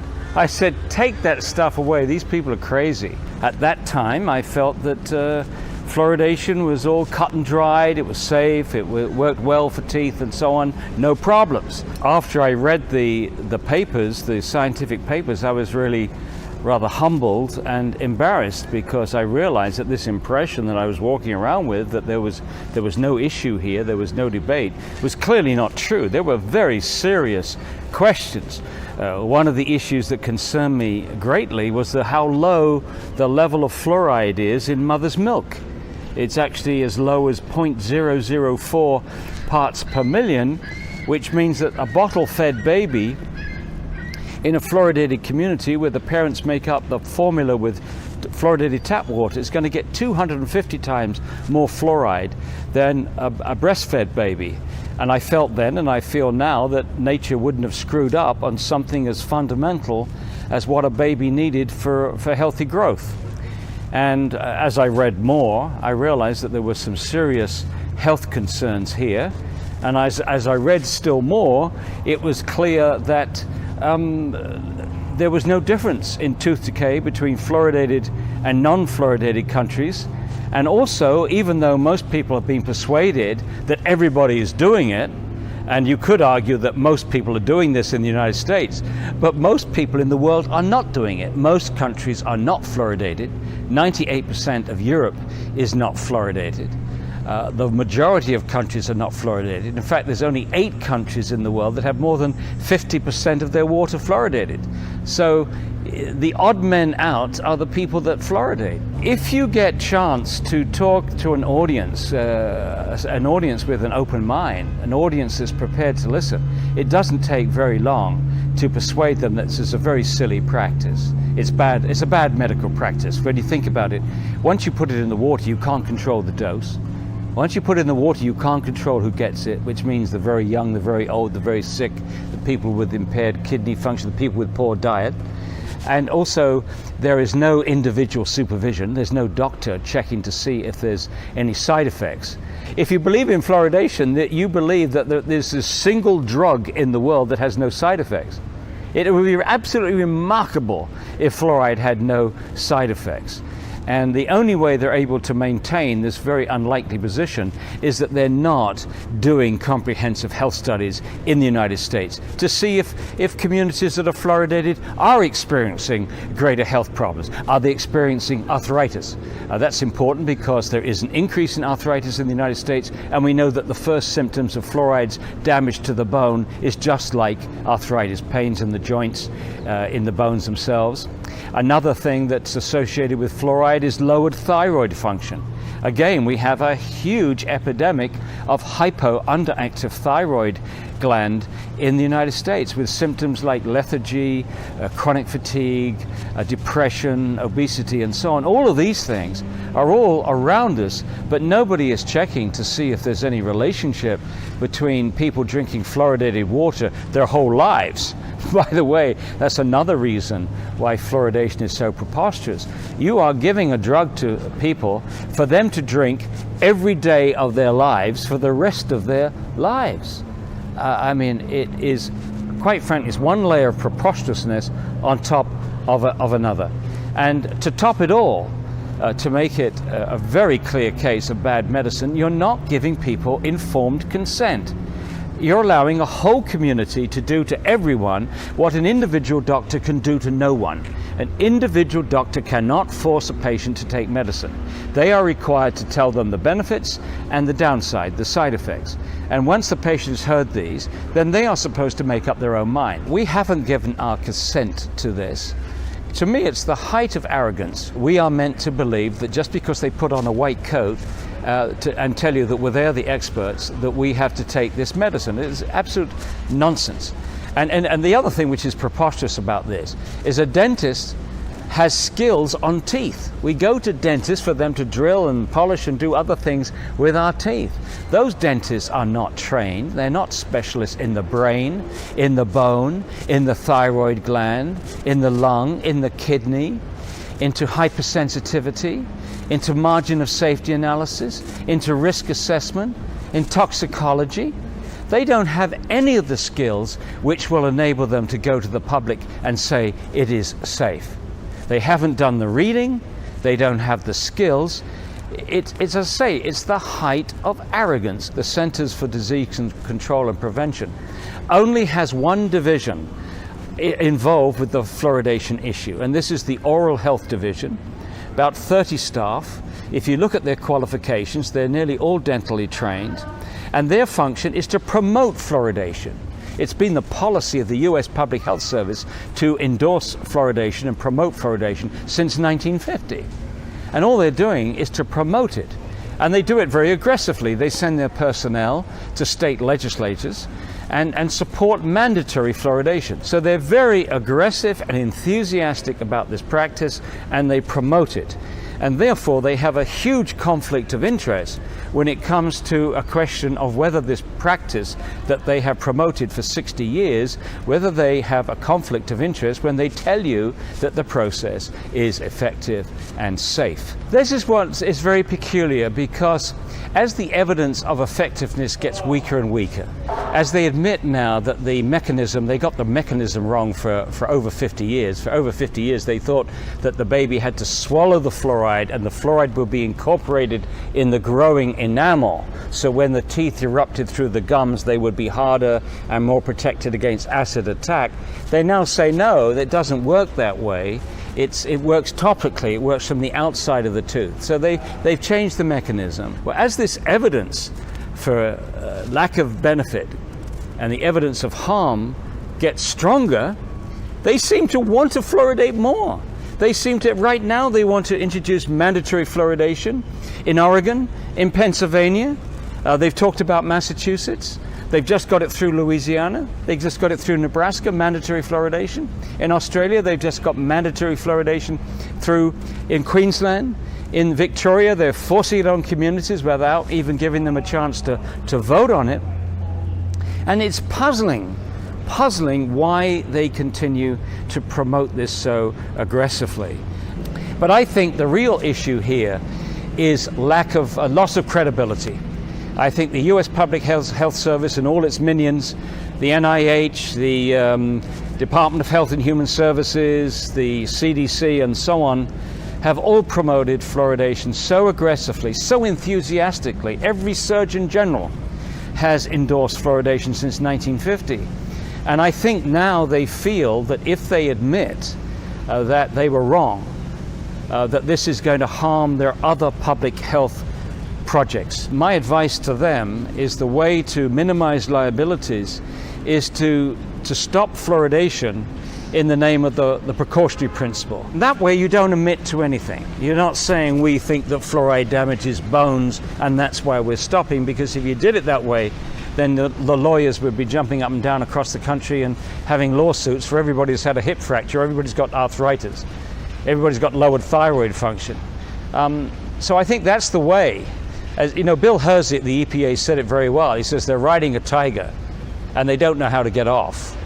You know, they've told everybody for years that it's safe and effective, and it's neither, but they don't know how to admit up to that. But as I say, I think a careful application of the precautionary principle would get them out of a tight corner.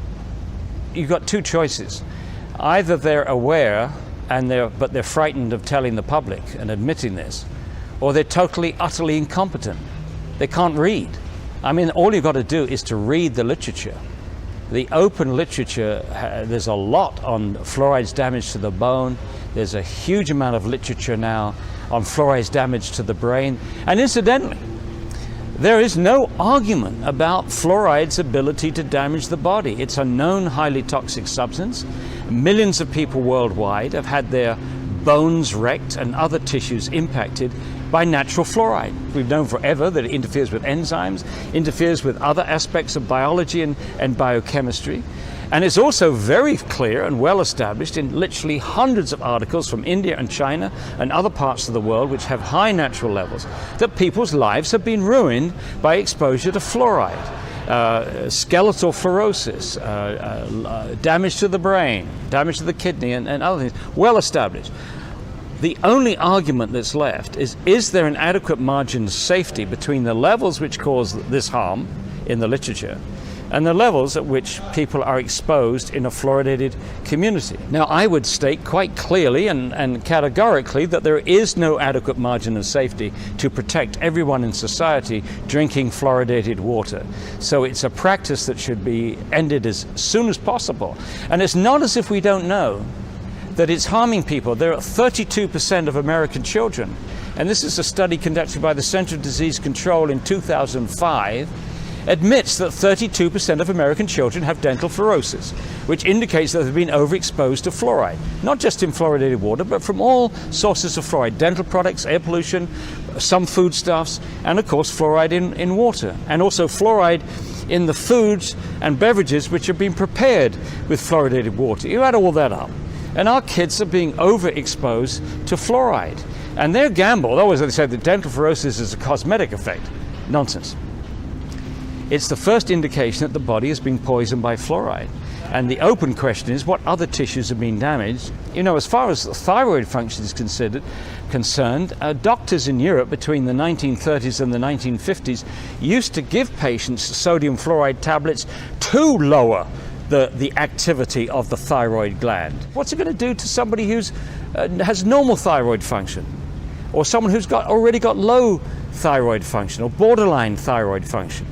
I think it's reasonable to suggest that it could make things worse, and yet they're not looking at that. It's reprehensible, it's irresponsible, but it all goes to point to the fact that right now they're more interested in protecting this policy and their credibility than they are interested in protecting the health of the citizens of this country and the other citizens in other fluoridated countries. I think the notion of using the public water supply to deliver medication is so preposterous, and denying informed consent to everyone that's not difficult. I think everybody can realize quickly. Ask any pharmacist. Would you ever deliver medication where you couldn't control the dose? No.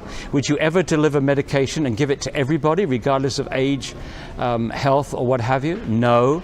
Would you ever give a medication which hasn't been prescribed by a doctor? No. Would you ever give medication that doesn't have a doctor's supervision somewhere to check side effects? No. Would you give medication without the patient's informed consent? No, no, no, no, no. So that, I think, is very straightforward. This is bad medicine, and it's bad ethics.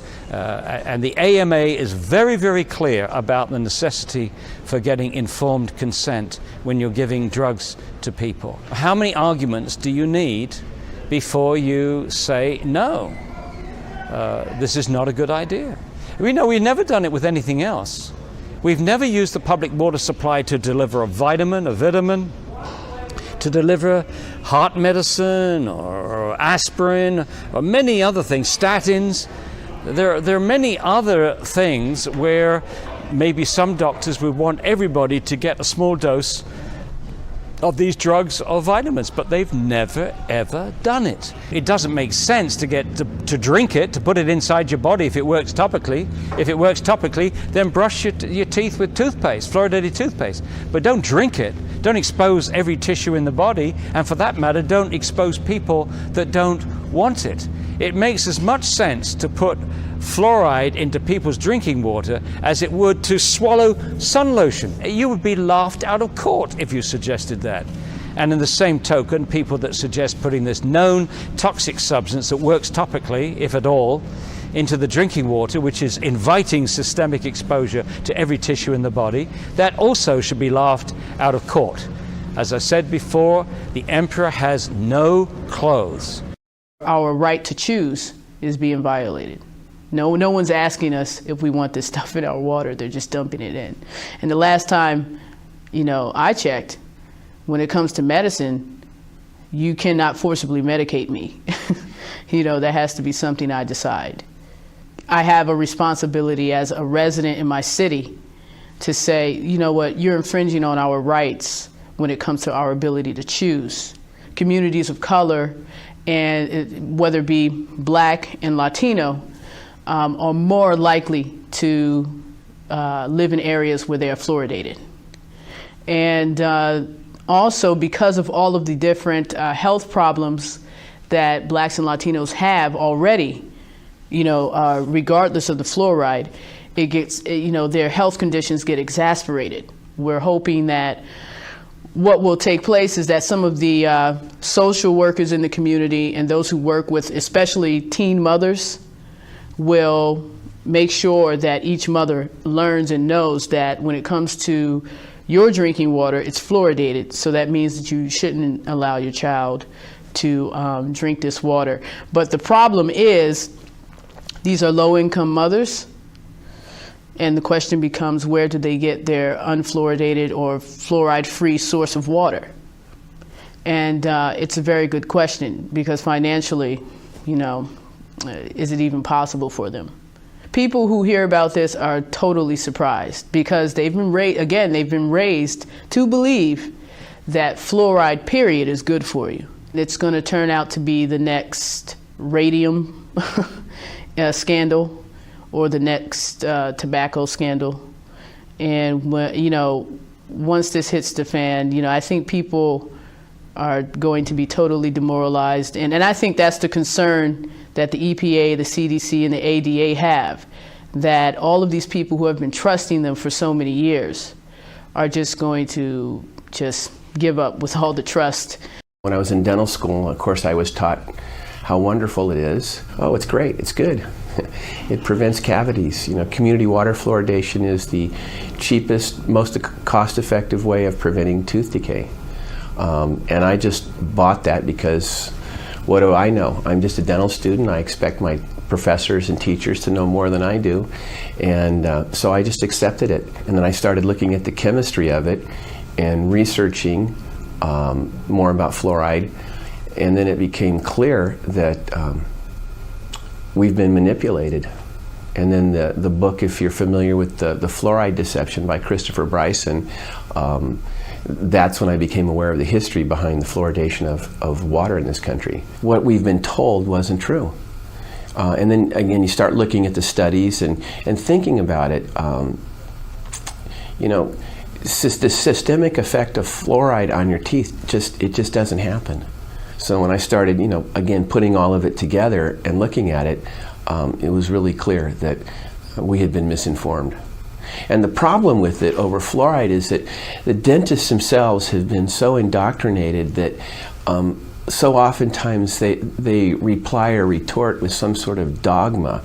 Frankly, I think most of the dentists have not educated themselves on this issue thoroughly enough. I think what you tend to see is everybody getting up and they're just parroting and saying what they've been told with very little thought or examination. And so it must be good because all these other people say it's good. Well, look at the science, look at the chemistry, see if it makes sense. Some people have called it a protected poison, and the reason for that, I believe, is that, you know, manufacturing, quite frankly, needs it to produce and make a lot of things. The trouble is they come up with a toxic waste and they have to get rid of it. You know, how nice to be able to sell your garbage to communities and put it in the water. Why are all these brave and courageous people, you know, standing up to this Goliath and saying no more? It's because the truth is what it is. I think that the body of evidence claiming fluoride is bad is generally summarily dismissed by the bulk of the profession as just BS or, you know, bad information, bad source.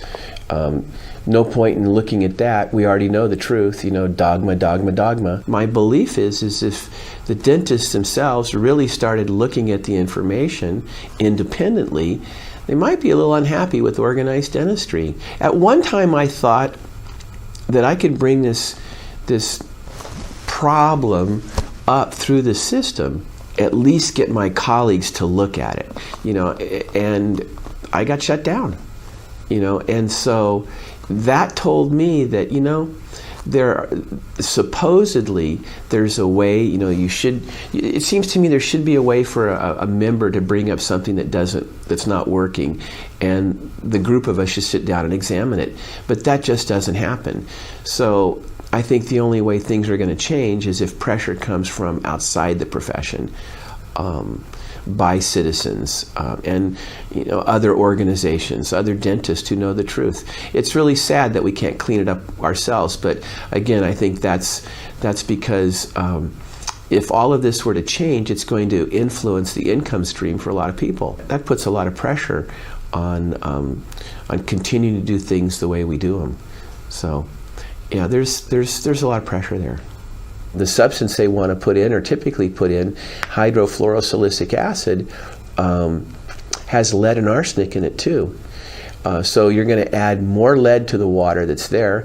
And in addition, the chemistry of fluoride is such that it pulls lead out of the pipes. So here you have a situation where fluoride's pulling more lead out of the pipes, so it's releasing lead to the community. Well, in this community, I think I'm the only dentist that's anti-fluoride. I'm the only one who's willing to be vocal about it. There may be others that secretly believe that, but they're not willing to come out of the closet. You take a position like I do, and it puts you at a lot of risk. And I don't think most dentists are willing to do that. I don't even want to be in that position. The problem is that I've been raised also to do the right thing, and a belief that that most people want to do the right thing. I find this appalling that we're in the position we are. It's just unbelievable. Matter of fact, my cousin gave me some anti-fluoride literature to me a few years before I went to this conference, and he said, listen, I don't know anything about this. I've got people that are telling me fluoride's not good, and you say it's good. Read this stuff. So he handed me this stuff. I read it, and I said, this is garbage. It's good. Fluoride's good. I used to believe that too, until I got to look at the science. And you look at the science, and it's indisputable. It's bad. And it's maybe a minority position, but it's the truth. Fluoride is bad. It's not a topic that most dentists sit around and talk about anyway. It only comes up at city council meeting type things.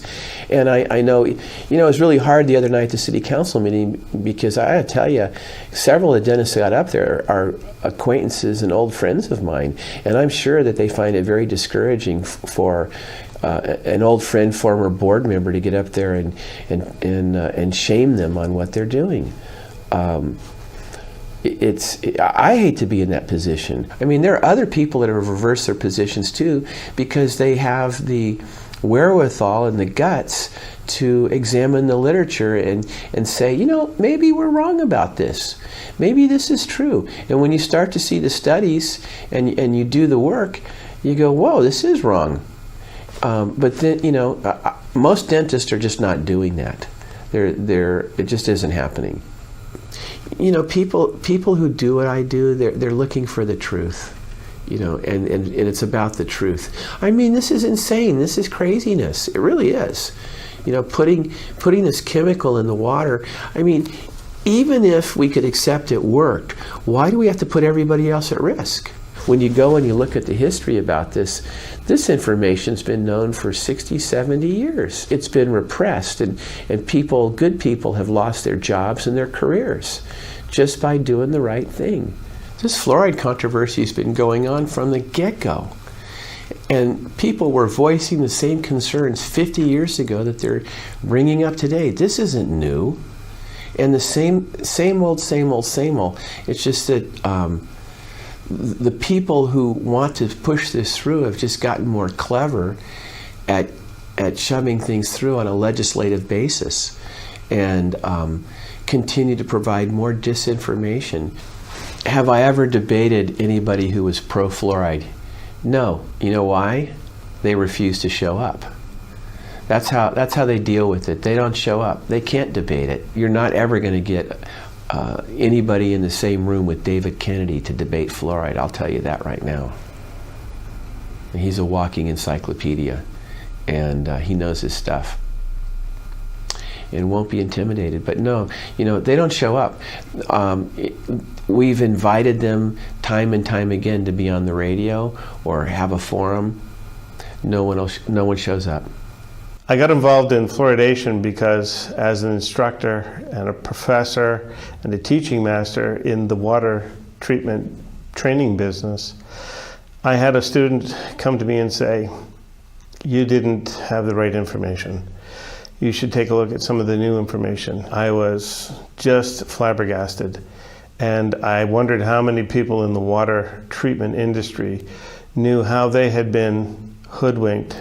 So when I started to speak to operators in the last 7 years, I started to tell them about these hazards and the problems with their systems. And this was echoed in stories told back to me by the operators. And a lot of operators came to me clandestinely and said, "You know, I also have observed health effects because I've been handling the concentrated form of these chemicals. I have problems with arthritis-like symptoms. I can't work in fluoride rooms because when I do, there's a sensitization and I have to be removed." And I felt that treatment plant operators as a whole weren't being represented. Nobody was listening to them. So I started to survey them, and I found out that overwhelmingly, once they found out the truth about the hazards of the substance they were dealing with, and the fact that it really doesn't do what it's supposed to do, that is dental decay prevention when ingested, many of them questioned whether or not we should be putting that substance in the water. In fact, emphatically, most of them said, "Let's get it out." Every time I speak at a public hearing, I'm not seen as some nut job. I'm seen as somebody who teaches their plant employees, the guy who their people get instruction from, and those are the same people in their communities that they rely on to provide safe drinking water. So there's a bit of credibility when I speak, but more importantly, there's awe when they find out the truth of what's going in the drinking water. Hydrofluorosilicic acid, the chemical waste product from the phosphate fertilizer industry. This is a substance that simply goes from a processing plant into a tanker truck and is delivered to a water treatment plant in my community.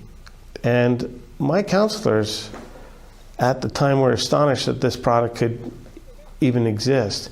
And when they asked their own municipal engineers whether this was so, those engineers confirmed the fact, believing that the substance that's going in the water is somehow a pharmaceutical grade or some well-prepared, purified extract is completely false. This stuff comes filled with heavy metals. I have one certificate of analysis that shows upwards of 34 parts per million of lead in the shipment that was delivered to a municipality, not mine, but just down the road. And lead is a prohibited substance in the province of Ontario from being added to drinking water. It doesn't matter that it gets diluted 180,000 times in the process. Who would stand at the top of a water tower and deliberately add lead, a known human carcinogen, to the drinking water? And if I had done that, even as a certified operator, I would have been arrested immediately. There is no difference except the argument of dilution. I had spent 25 years teaching students at the point I was enlightened. And my training was that fluoride was a compound simply added to the water for tooth decay prevention. This was the common thought. The problem with that is all of the books that were used to educate operators on drinking water treatment processes all said the same thing, and it was as if they came from some sort of scripted source. In 1995, I wondered that perhaps we should have more fluoridation throughout the province, and I began a exploration of the possibility of providing courses to teach operators how to fluoridate the water. Now it seems incongruous, but at the time it was something I was exploring. And I was one of the few CDC trained water engineers who have been able to provide CDC related training to operators about how to fluoridate drinking water supplies. So I wasn't speaking from a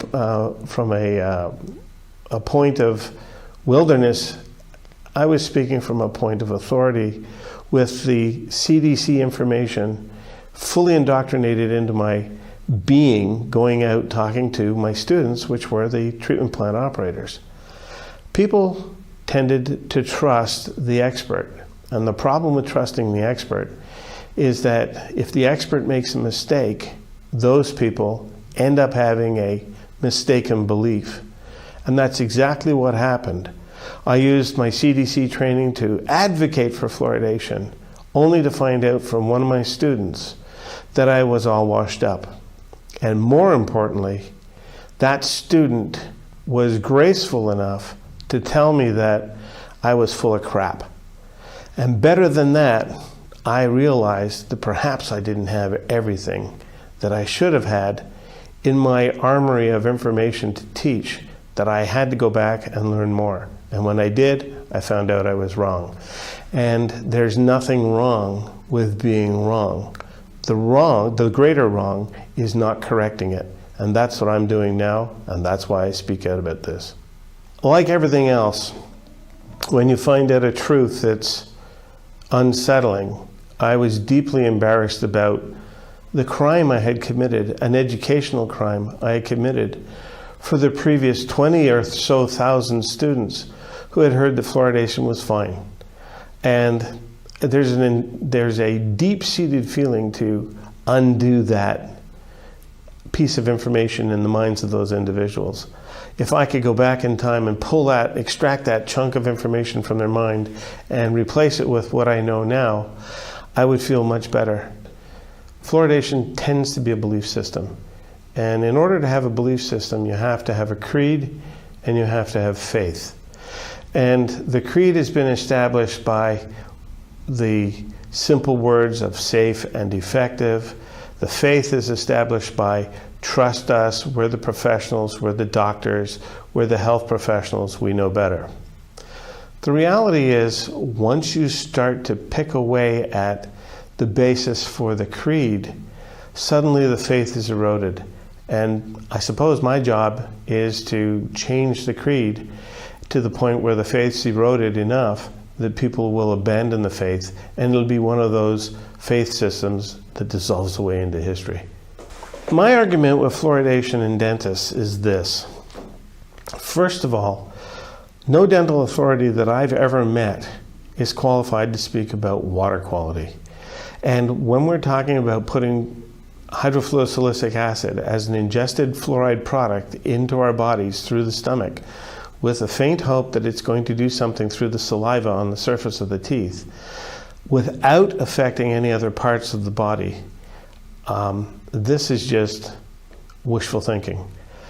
So I have said publicly that if you show me a dentist who's qualified beyond what lies in the human body between the chin and the nose, I'll be glad to listen to them about water quality. But until that point in time, I'm not going to take my direction from dental authorities or dental trade associations or the dental unions about water fluoridation. When they step into the realm of water quality, they're in my world, and they're not qualified to talk about it. 99.5% of all of the fluoride that gets put in with the purported use of treating teeth passes right through into the wastewater stream and back out into the receiving environment. The main component of hydrofluorosilicic acid is water, 75%. The other component, the 25%, is the actual hydrofluorosilicic acid active ingredient. However, there are small percentages also of hydrogen fluoride and heavy metals, and the heavy metals include primarily lead, arsenic, cadmium, mercury, and the more alarming thing for me are amounts of radionuclides, which are radioactive components that are scrubbed out of the stack gases. The entire treatment process is done before hydrofluorosilicic acid gets added, and then we deliberately degrade it with this stuff. And when we degrade the water quality, we are not delivering the best water quality that we are capable of. We're delivering it at some standard that's less. And I believe that my neighbors, my family, my friends all deserve the best water quality that the technology that we can afford. And hydrofluorosilicic acid just goes the wrong way. The problem with this stuff is that we can't dispose of it on the land, we can't dispose of it readily into a receiving stream. So the only other alternative is to find a alternative use for it as a product, or treat the waste on site to neutralize its effect. Well, the treatment of the waste is expensive. It's far more profitable to take it out and truck it around the country and discharge it through the water treatment plants into the water systems, through people's guts, and ultimately back to the water systems, because all of the wastewater that is in the community gets washed down the pipes through the sewage plants and then out into the receiving streams and lakes. If I had the same tanker truck that rolled across the border into Canada from a fluoride phosphate plant in Florida, discharge into the Niagara River its entire load, there would be an environmental disaster. There would be a hue and cry for the driver, the discharger, the owner of the product, the producer, etc. But to do it inside a treatment plant is perfectly legal. So we're creating a situation where we're just going to poison everybody slowly. I'm John Martinelli, president of S. Martinelli & Company. When I basically went public with my opposition to Watsonville's plans to fluoridate the municipal water supply, we received quite a bit of feedback from our consumers. I would say about 90% of the people that we heard from were supportive of our position in opposition to fluoride, but we're also saying, if you have fluoridated water in your product, we're not going to be able to buy it anymore. And they're very, very concerned for all of the health reasons that we should not have fluoride in our product. And so it's been very difficult to overcome the perception that the consumer has that if Watsonville fluoridates, that Martinelli's apple juice is going to have fluoride in it. And that is absolutely not the case. We don't have any water in our apple juice products. However, we have a whole line of products that we've introduced just in this last year that have water as a primary ingredient. Those products really represent a lot of our growth opportunity, and one of the things that I didn't have a chance last night to make the point with the city council because they cut me off and didn't give me enough time to talk, but one of the points that I wanted to make was a lot of our growth opportunity is with these sparkling lemonades, and we're trying very hard to grow our business in this community and employ local people. We want to grow our business and we want to grow it in Watsonville, but I can't do it by putting fluoridated water in our new product lines. We're absolutely not going to use fluoridated water in any of our products or our process. And so we're going to dig a well. And there's an aquifer that's 600 feet down called the Aromas Red Sands Aquifer, and it is pure as the driven snow, and it's been tested, but it happens to be the same aquifer that the city of Watsonville is tapped into for our municipal water supply. We're going to have our own well, and we are going to put that water in our lemonade products and use it in our process, and it will have zero fluoride in it. So it's going to be expensive and time consuming and something that I wouldn't otherwise have to do if they weren't going ahead with this fluoridation effort. Just as a concerned member of the community, I've had people come up to me after those meetings saying, John, even if you get your own well and you solve your own problem, please don't abandon us because, we need your support and we need help making sure that this doesn't happen just for the people. And I really believe that unfortunately I've been thrust into a role where I've become a spokesman for this. It's not something that I relish. It's not something that I want to do.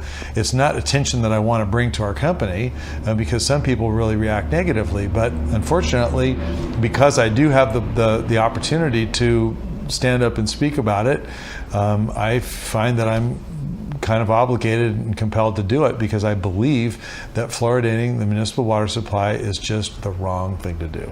January 2010, we received notice, and I'm going to say it was less than a week, that the council had a contract and they were ready to sign it at the next council meeting. And we were all stunned because literally years and years had gone by with apparently no action, no activity, and had no idea that Mayor Alejo was pushing this agenda of his along. And so we had to scramble. It's my understanding that the state law, the state mandate that requires that communities fluoridate if they have 10,000 water hookups and funding is offered by another source other than the local community, that law trumps our local ordinance, which was Measure S, was voted on and passed. The will of the people was to not have fluoridated water, and that should be honored. So we are just shocked and appalled that our state government believes that they know more than we do and that they can impose their will and force fluoridation on a community that doesn't want it. My grandfather was the first one in this community to oppose fluoridation back in the 50s. And that's why, during the meeting last night, they kept talking about, oh, we've been doing this for 10 years. Heck no, it's been over 50 years. And my grandfather funded the first campaign, and there was a vote of the people, and the will of the people was to not fluoridate. That happened back then. Then there was another one with Measure S. My dad was a major funder, majorly funded that campaign.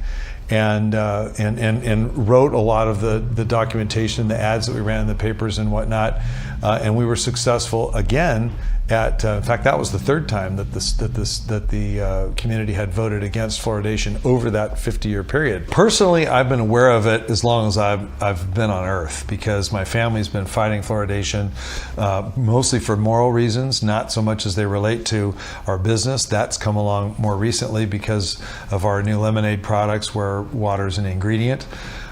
We have been fighting fluoridation because we believe it's mass medication and it's immoral for the government to do that. I've been raised with that. I believe it.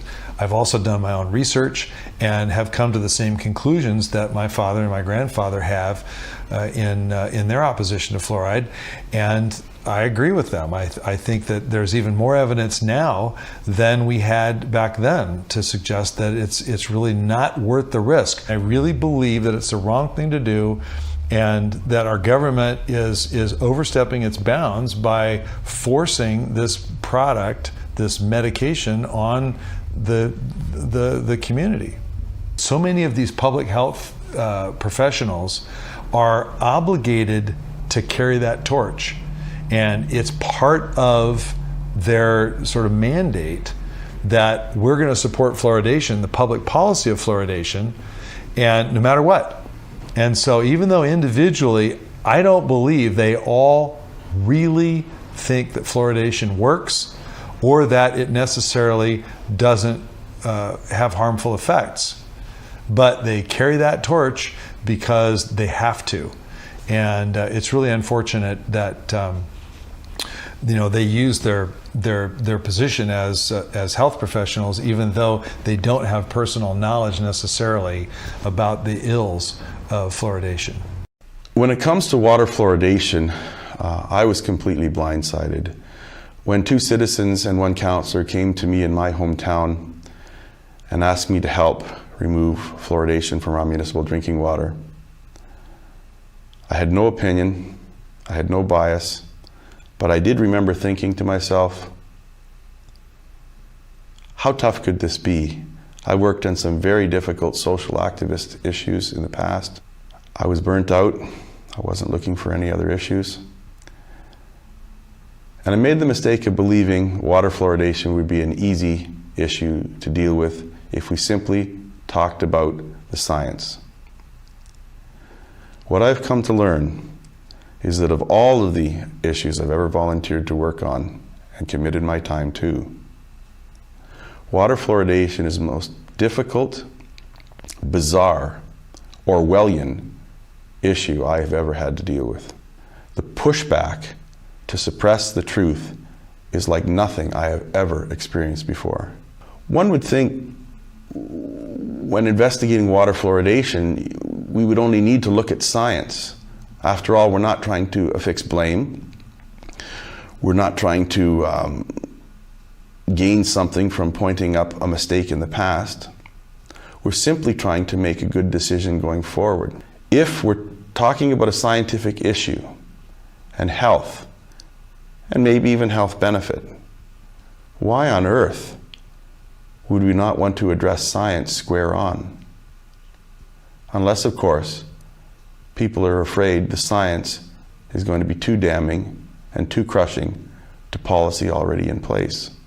Why are we putting the cheapest industrial toxic waste into our drinking water if we really care about the health and well-being of our children and our children's oral health? Is it reasonable to have lead contaminants in hydrofluorosilicic acid? Why would we want to trade off our children's brains for healthy teeth? I mean, let's look at the real issues here. Let's look at the trade-offs that are before us and decide what makes sense. And to me, I think when people see the trade-offs and fully realize what's being used to fluoridate their water, it'll become obvious. We have dental lobby groups that have been bombarding us to say, trust us, we know what we're doing. Well, in our community, they've had 66 years to prove to us they know what they're doing, and they haven't offered up much science, and they haven't provided it when asked. The dentists clearly are not qualified to comment on systemic ingestion of anything. I think we're going to have to go to the experts on systemic ingestion, on toxicology, on the combinatory effects of various chemicals in water, and those experts will have the relevant facts and the relevant truth about those concerns which we're being asked to trade off against possible reduction of dental caries, which has yet to be demonstrated causally or conclusively at this period in time, 6 decades into water fluoridation. What we observe when we present proponents of fluoridation with science that calls into question the efficacy or even the safety of fluoridation is almost an immediate and overt denial that that science has any quality, even without picking it up and reading it. Running from science has nothing to do with finding truth. One has to wonder, why run from something if your science is so solid? Why turn a blind eye when sometimes your science doesn't bear out what you thought it should? It's always interesting to observe when promoters of fluoridation say, we introduced fluoride into the drinking water and dental caries rates went down, and it's because of the fluoride. And then you say, well, what about where fluoride was introduced into the drinking water and dental caries rates didn't go down? In fact, maybe they even went up. Well, there's something wrong with that study because fluoride was in the water. That's not a sound or fair way of assessing science when you throw out data that doesn't bear out the results you're hoping for. It's helpful when considering water fluoridation to also consider the precautionary principle. That principle being, if in doubt, don't do it. If in doubt, leave it out. For those who say we should continue to fluoridate our water on the chance that it might be reducing dental caries, in my mind, the precautionary principle would say consuming the co-contaminants arsenic, lead, mercury, radionuclides offers a perfect opportunity to consider the precautionary principle. Perhaps we should stop consuming those things bundled with hydrofluorosilicic acid and its silicofluorides until such times as we have overwhelming evidence that there's any benefit. When one reviews the history of water fluoridation, it's quite interesting how the architects of the marketing of water fluoridation conducted themselves.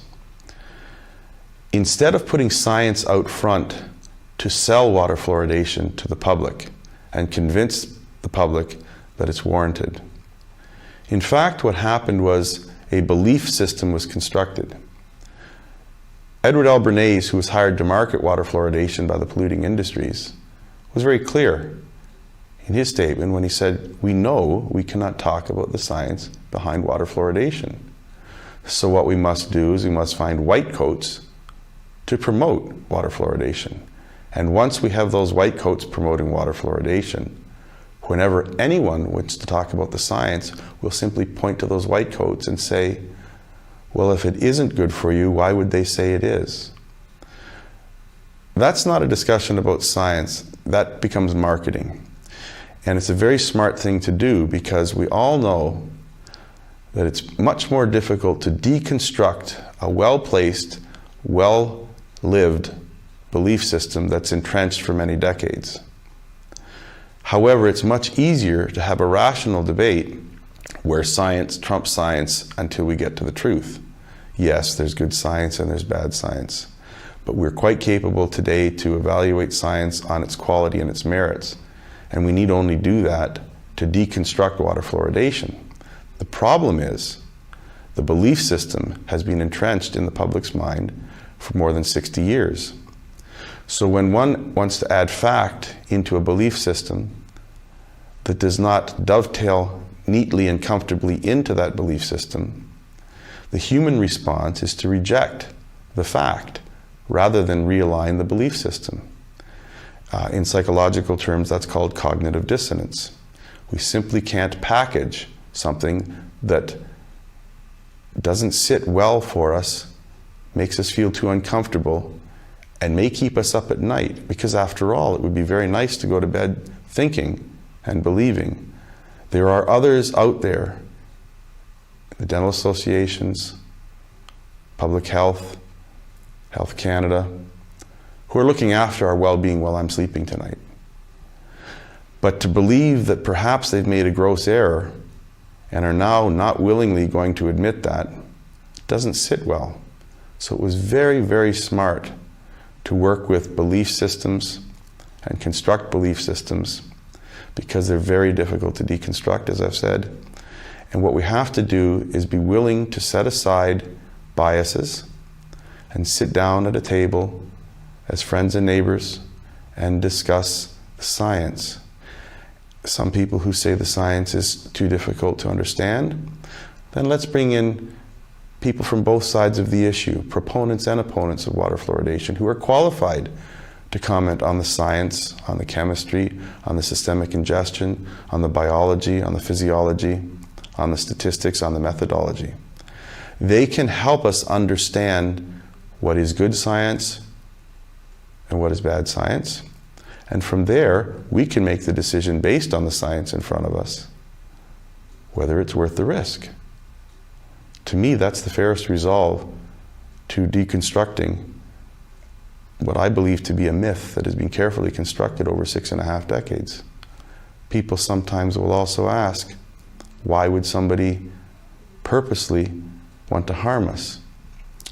I don't necessarily think anybody purposely wants to harm us, but I do think if somebody's whole reputation as an industry and as an institution, for example, dentistry and dental associations, is built and predicated upon endorsements. First and foremost, look, Mom, I have no cavities, fluoride. If that were found out to have been an oversight or a mistake, it would absolutely shatter the institution's credibility going forward for any future endorsements. That's got to be very frightful for an industry, and I understand that. But an industry's reputation cannot be set in front of public's health and well-being. Public health, unfortunately, falls into the same dilemma. If public health is found to be misguided all these decades simply because they relied on the opinions and the endorsements and the name dropping which permeates the fluoridation story and seems to be used to trump hard science, if they simply have depended on others and people find out that public health isn't actually firsthand vigilant, doesn't actually do research themselves, and in fact doesn't even have and understand much research when we ask them for it, those institutions fall, people panic. Those institutions fall, people question when, if ever, do we trust those institutions again. So there's a lot of cognitive dissonance revolving around the fluoridation issue. And I don't think people know quite what to do. I think they would like to come clean. I think they would like to have a reprieve, have a meeting of the minds where we can simply say, all right, let's try it and see what happens. Let's turn it off and let's look very closely. After all, if it is, as you say, one of the 10 most successful disease treatments of the 20th century, then it does warrant a few dollars of conscientious research. We've turned it on. We did what you said. You said you were doing research. You haven't. Nothing of import, nothing of conclusivity that it has merit. Let's turn it off. Let's spend a few dollars. Let's do some significant research and see if dental caries rates do rocket, do go off the scales, do rise to new heights. If they do, the dentists were right. If they don't, there's no reason we should be continuing with this practice any longer, especially with the health harms that we're starting to see associated with it. When it comes to the future of water fluoridation, I'm quite sure that water fluoridation practice will certainly meet its end, and a well-deserved end. That's not to say it may come soon. It might. But I am sure it will come eventually. If scientists were allowed to do unfettered research, publish for peer review, and would not suffer rebuke if their science happens to generate something less than positive in regards to water fluoridation, the public would be better served. As it stands right now, most scientists who are not finding positive result to water fluoridation are ostracized and outed and segregated from their scientific community. Oppression should have nothing to do with good scientific research. If someone's research happens to show something that the pro-fluoridationists don't find favorable, it should be looked at. It should not be ignored. It should not be refused publication. The scientists should not be outed or refused tenure. It should be looked at as pure science. People who are wanting to discuss water fluoridation are often met with elected officials running in the other direction, and they're often perplexed by that.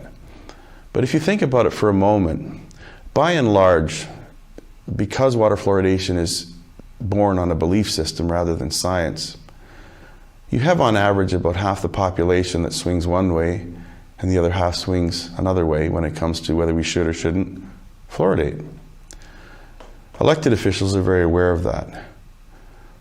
If they are to take a stand on water fluoridation, it means they are to effectively divide their potential electorate in half. Elected officials aren't scientists. Many of us have been looking at this for years. We have a 20-minute meeting with them, and we expect them to get their head around it in 20 minutes. They can't. It's overwhelming. From what I see at this juncture in my 4.5 years of fighting fluoridation, the science is increasingly more solid about the health harms. However, it's being totally denied by the promoters of water fluoridation. Unfortunately for myself and my family, I'm a full-time activist on the water fluoridation issue. I don't know how long I'll be able to sustain that, but I'll do it for as long as I can, or until the issue resolves itself. I would love for this battle to end. I would love to be able to pack up and go home, to go back to my family, to go back to my business, to go back to earning an income. I really hope that day comes soon. But if it does not, I have to persist because it is the right thing to do. I believe this is wrong. I believe it's harming people. I believe people aren't being told the truth. I believe the science is being suppressed. If I were to do nothing to try to change that, I'm no better than the people who are perpetrating that. I've known about fluoride for years and years, but since it was never in my water, I didn't do much about it or think about it much. But they've put it in my water now. Now I'm activated to do something to get it out, this fluoride. It's poison. The newspaper will not publish one word about it where I am. So I've concluded the only thing I can do is one-on-one. So for instance, I always carry a couple of copies of the newly released DVD called Professional Perspectives on Fluoride. I carry a couple of those around in my purse. So I'll be in a restaurant and I'll be, you know, the server's coming and she'll say, "Do you want water?" And I'll say, "Well, is it fluoridated?" And usually they have no idea, you know, what, huh, you know. So then I tell them, "Don't you know anything about fluoride in the water? That it's really bad for you?" "Well, I thought it was good for the teeth." They'll go like that, see. So eventually I get around to asking them if they would mind if I made them a present of this DVD I happen to have here. And they'll take it, you know, and in good humor. So that's one way I do it. Another, I'll meet friends. And one friend I met, "You're not always welcome this way." She says, "Oh, you're on a crusade." And so what could I do? She walked away. So I wrote to her and I said, "Yes, I'm on a crusade. That's how important this is." The other way is I just decided I would go to the top. I've written to the president, I've written to the governors, different governors, I've written to my own governor, I've written to vice presidents and the executive editors. I try to go to the top thinking that it's no use going to anybody lower down. They're only obeying orders. Now it looks to me like even those at the top are only obeying orders because they never reply, or when they do, they always say the same thing. "Well, it's been proven over time that it's very good for children's teeth. It's safe and effective, safe and effective." Same form.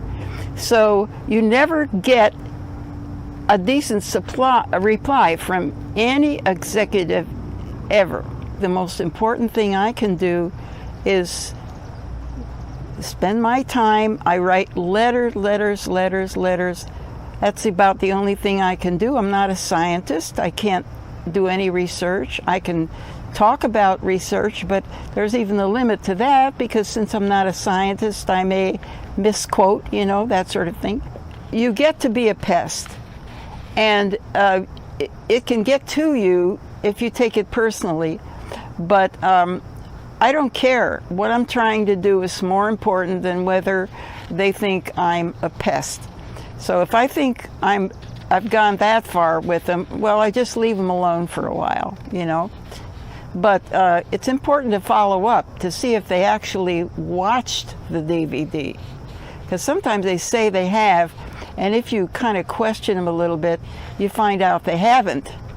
When you first approach a person about fluoride, and they don't know anything about it, what they usually say is, "Well, it's good for the teeth." They think it's good for the teeth. So then you have to counteract that. And that's when I offer to give them the DVD, where I'll say, "You'll find out here that there are all these famous, well-respected scientists around the world who explain why they think it's a bad idea to put it in the water." And that's the way I approach that. I almost never find anybody who says, "Oh yeah, I know it's really bad." Never, not where I live. So it's always an uphill thing. However, I gave it to my dentist and he listened to it, and what did he do? He called my water department and they hooked him up with one of the engineers. And what did the engineer say? He said, "This stuff is poison. Nobody should ever drink it." When he gave me that message, I was real happy. Then I just by chance got a brochure from another local dentist, a very nice brochure, explaining his program and how he considered his attitude toward his work as very forward-looking. And I don't know why I decided to do it, but I said, oh, well, he gave his email, I'll email him. And I said, you say you're a forward-looking dentist. I said, what's your attitude about fluoride? Well, he wrote back. Now, most dentists will not touch you. They won't answer or anything. The essence was I offered to send him a DVD. And with the DVD, I would always send a little extra stuff, you know. And when I sent that, he again wrote back and gave me a marvelous quote from Tolstoy, which explained that when a person has a belief like that, like the dentists do, even though there's lots of evidence that it's not correct, it's in their, he calls it, they weave it into the fabric of their lives. And they can't let go of it because they've been teaching it all their lives. They've been talking about it to their friends all their lives. And he's talking about educated people like dentists who believe that. And it's part of the fabric of their lives and they won't give it up. Now, he sent that back to me, which was really, really unusual. But he's obviously an unusual guy. So those are two dentists who got educated, were not afraid to read the material and get educated. The thing that bothers me the most about fluoride is that they don't ask my permission. You can't go out in your neighborhood and have coffee without knowing that that coffee has got fluoridated water in it. So your whole life is upset. You can't do that. You can't grow an organic garden in your backyard anymore because you're sprinkling it with the hose, and that's fluoridated water.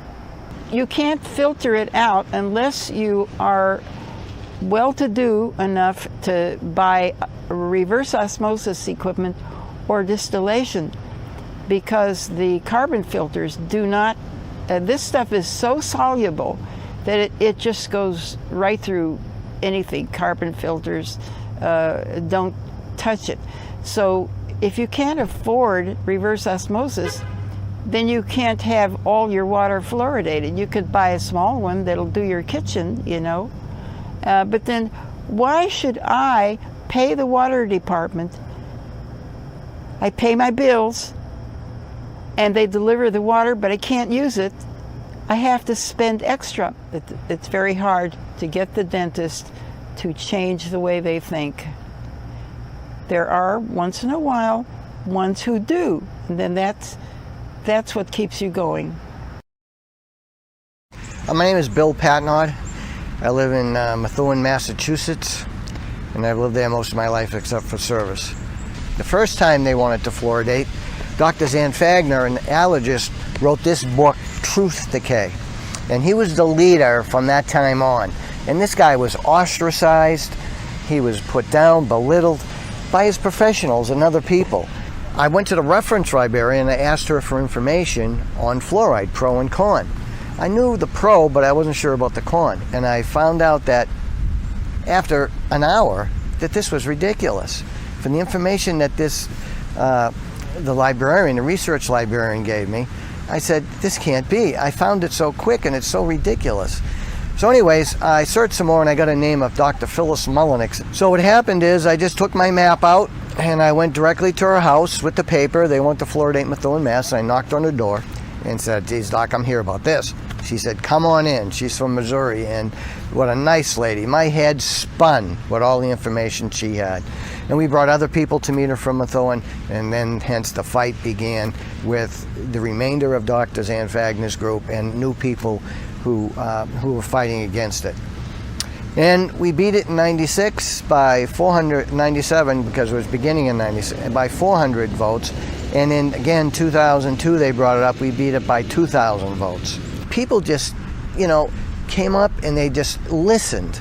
I mean, sure, there was those diehards, fluoride's wonderful, this and that, but, you know, to beat them by 2,000 votes when they were pushing it in their dental office, even the hospital that was in Methuen was pushing it and had signs out for it. And we still beat it because the people listened. And that was the best thing. It's like a mission. It's like when you find out how bad it is, you just can't turn away. Every time I see a mother pushing a baby carriage, I say, how can I let that kid down? I can't. And we just can't do it. We were talking one day, and someone made a joke of it. What if social scientists said, hey, let's save all the marriages in the world and put aspirin and Viagra in the water? I mean, it's ridiculous. Question authority. You can read, you can write, you can process information. You went through the school systems. Don't let anybody tell you they're the authority and they know best. Well, I tell everybody every day. I hate to say it, but I nearly got in a few fights in a bar talking about fluoride. I guess I talked to one guy had one too many. But let me tell you, I mean, it's sort of risky. It's sort of risky, you know. You got to go up there and say you got to be strong, and you got to listen to the person on the other side you're trying to convince too. I put up a sign. It's a professional sign, 2 of them. I held one going during commuting. We had one posted in the center of the town. Fluoride's toxic. $2,000 to a charity if you prove otherwise. My name, my number, a website. And guess what? Not one dentist, one lawyer, one doctor, one pediatrician. Nobody called except my state senator, and said, Bill, I tried to collect it, I couldn't. I said, Steve, of course not. I think I'm giving away $2,000. I just want to get people's attention. Could have been $1 million. It wouldn't have made a difference. It's toxic. Oh boy, what keeps me going? It's just from the heart. It's how the spirit moves me, how we care about people, how I feel about myself. I have to look in the mirror and face myself and say, am I doing the right thing? Am I being ethical and moral? Am I helping my community out? Am I the type of person I really want to be? So each day I go out, hand things to people, talk to people, and let them know. Oh yeah, sometimes you get down and you get upset, but gee, you know, if you give up, you're done. So there's no profit in giving up. I was telling people about it and they said, Bill, you're really getting into this thing, you know. So I try to tell jokes and keep it light and mention it. And now my friends even joke back at me about fluoride, and they believe, but it took a while. I mean, they're good and open people, but it takes a while because of the 50 years that it was pushed.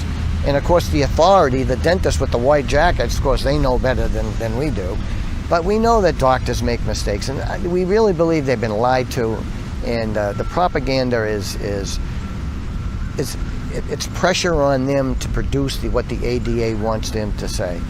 And you know, I feel bad for them, but at the same time, we have to take them on and head on and tell them how we really feel. I feel a responsibility to the people of Methuen and the surrounding areas to let them know what I know about fluoride. I got to know a lot of people that way. In fact, just walking in a restaurant the other day, I didn't know who the guy was, and he says, I know you. You're the guy against fluoride. And I said, yeah, and in fact, I'm going to a conference next weekend to learn more about it.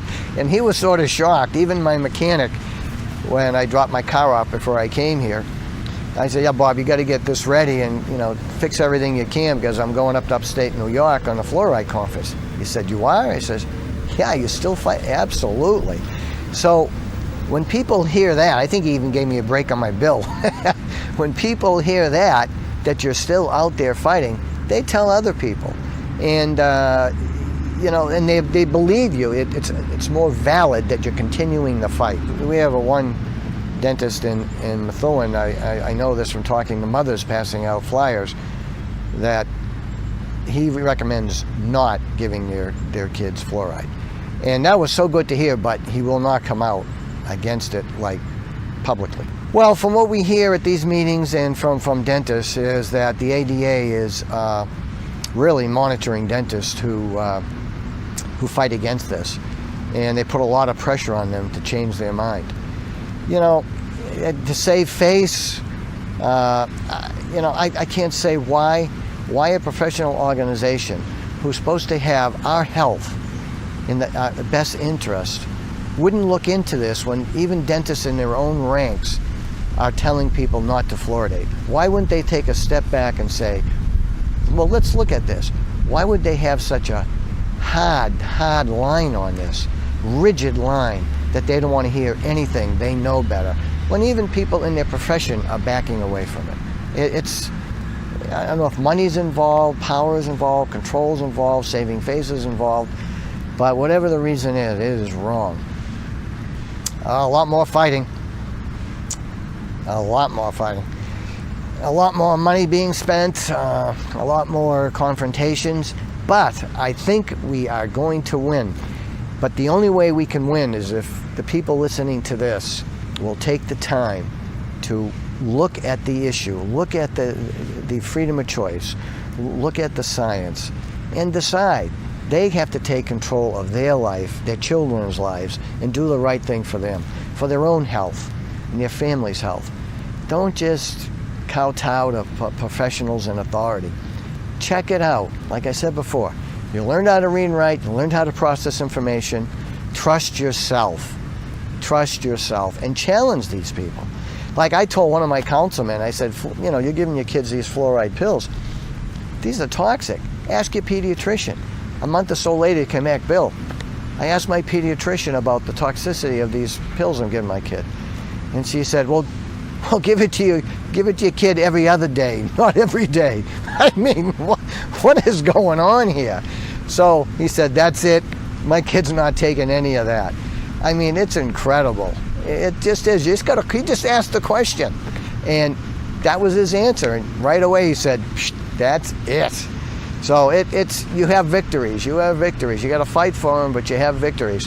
And you can wake up every morning, look in the mirror and say, hey, well, before you go to bed, you look in the mirror and say, hey, I did something good today. And you just feel good within yourself and your heart.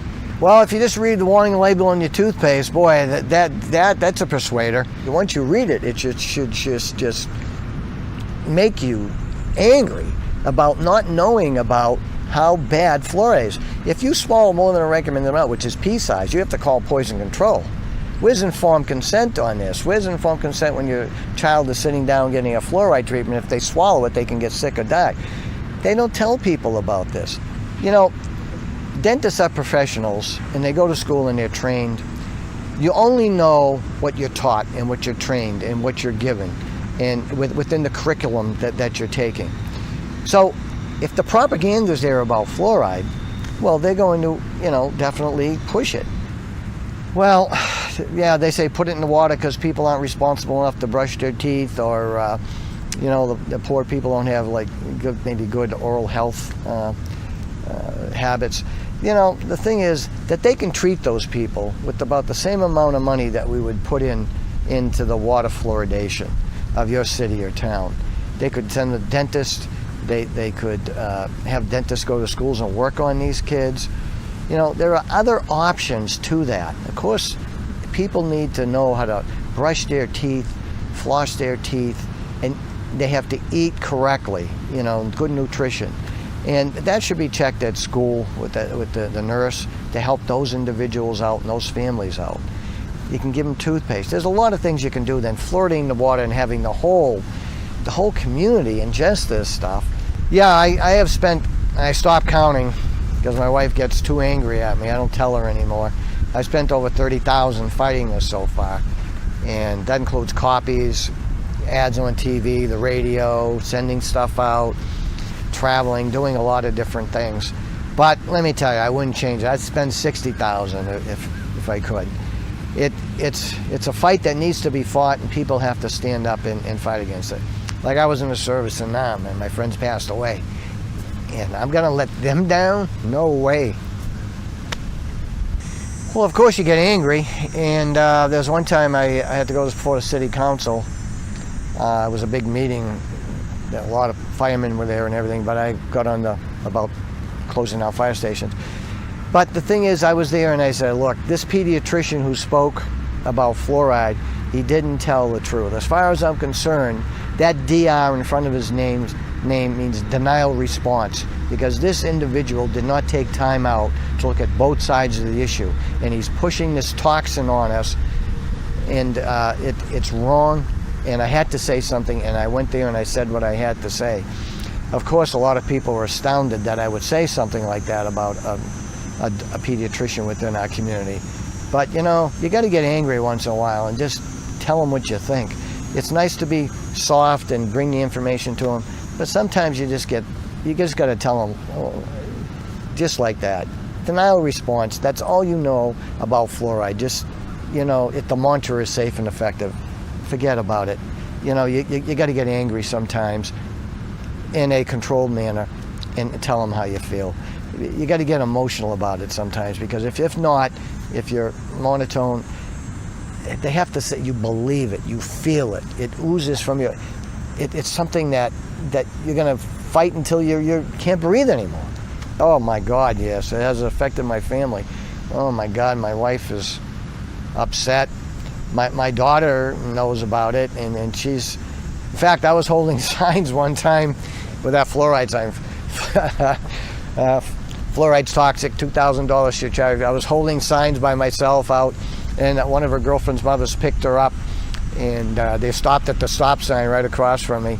And the mother said, I wonder who that guy is. And my daughter slid down in the seat. She wouldn't say, that's my dad. So yeah, I guess I can embarrass, you know, she was younger then, and embarrass some people out there holding signs and doing this, because sometimes I might be the only one there, sometimes there might be 10 people there. But no matter who's there, you just have to stand up. You know, people have cursed at me from holding that sign. Some people said I'm stupid. All I say is collect the money, collect the $2,000. That's all I want you to do. Yeah, I mean, you get abused, but hey, that's what life's about. Standing up for what you believe in and taking the abuse and doing the best you can with it. But standing up and being counted is important. People call me an idiot. You don't know what you're talking about. You know, people like you shouldn't be in our community. It goes on and on like that. There are so many negative people out there that will just abuse you. But you can't give up. You keep fighting, and you keep moving on. And for the people you do find, they almost become your friends. You know, I mean, you don't see them that often, but you have a common bond and a common cause that's right and just. And that's what makes it all worth it. You have to believe it. Why would they do this? They're not getting any money. I'm not getting any money. None of us are getting any money. We're just spending it. And we're putting ourselves under the gun all the time. And so we're getting nothing except trying to help our community. First tonight, hazmat crews from all across our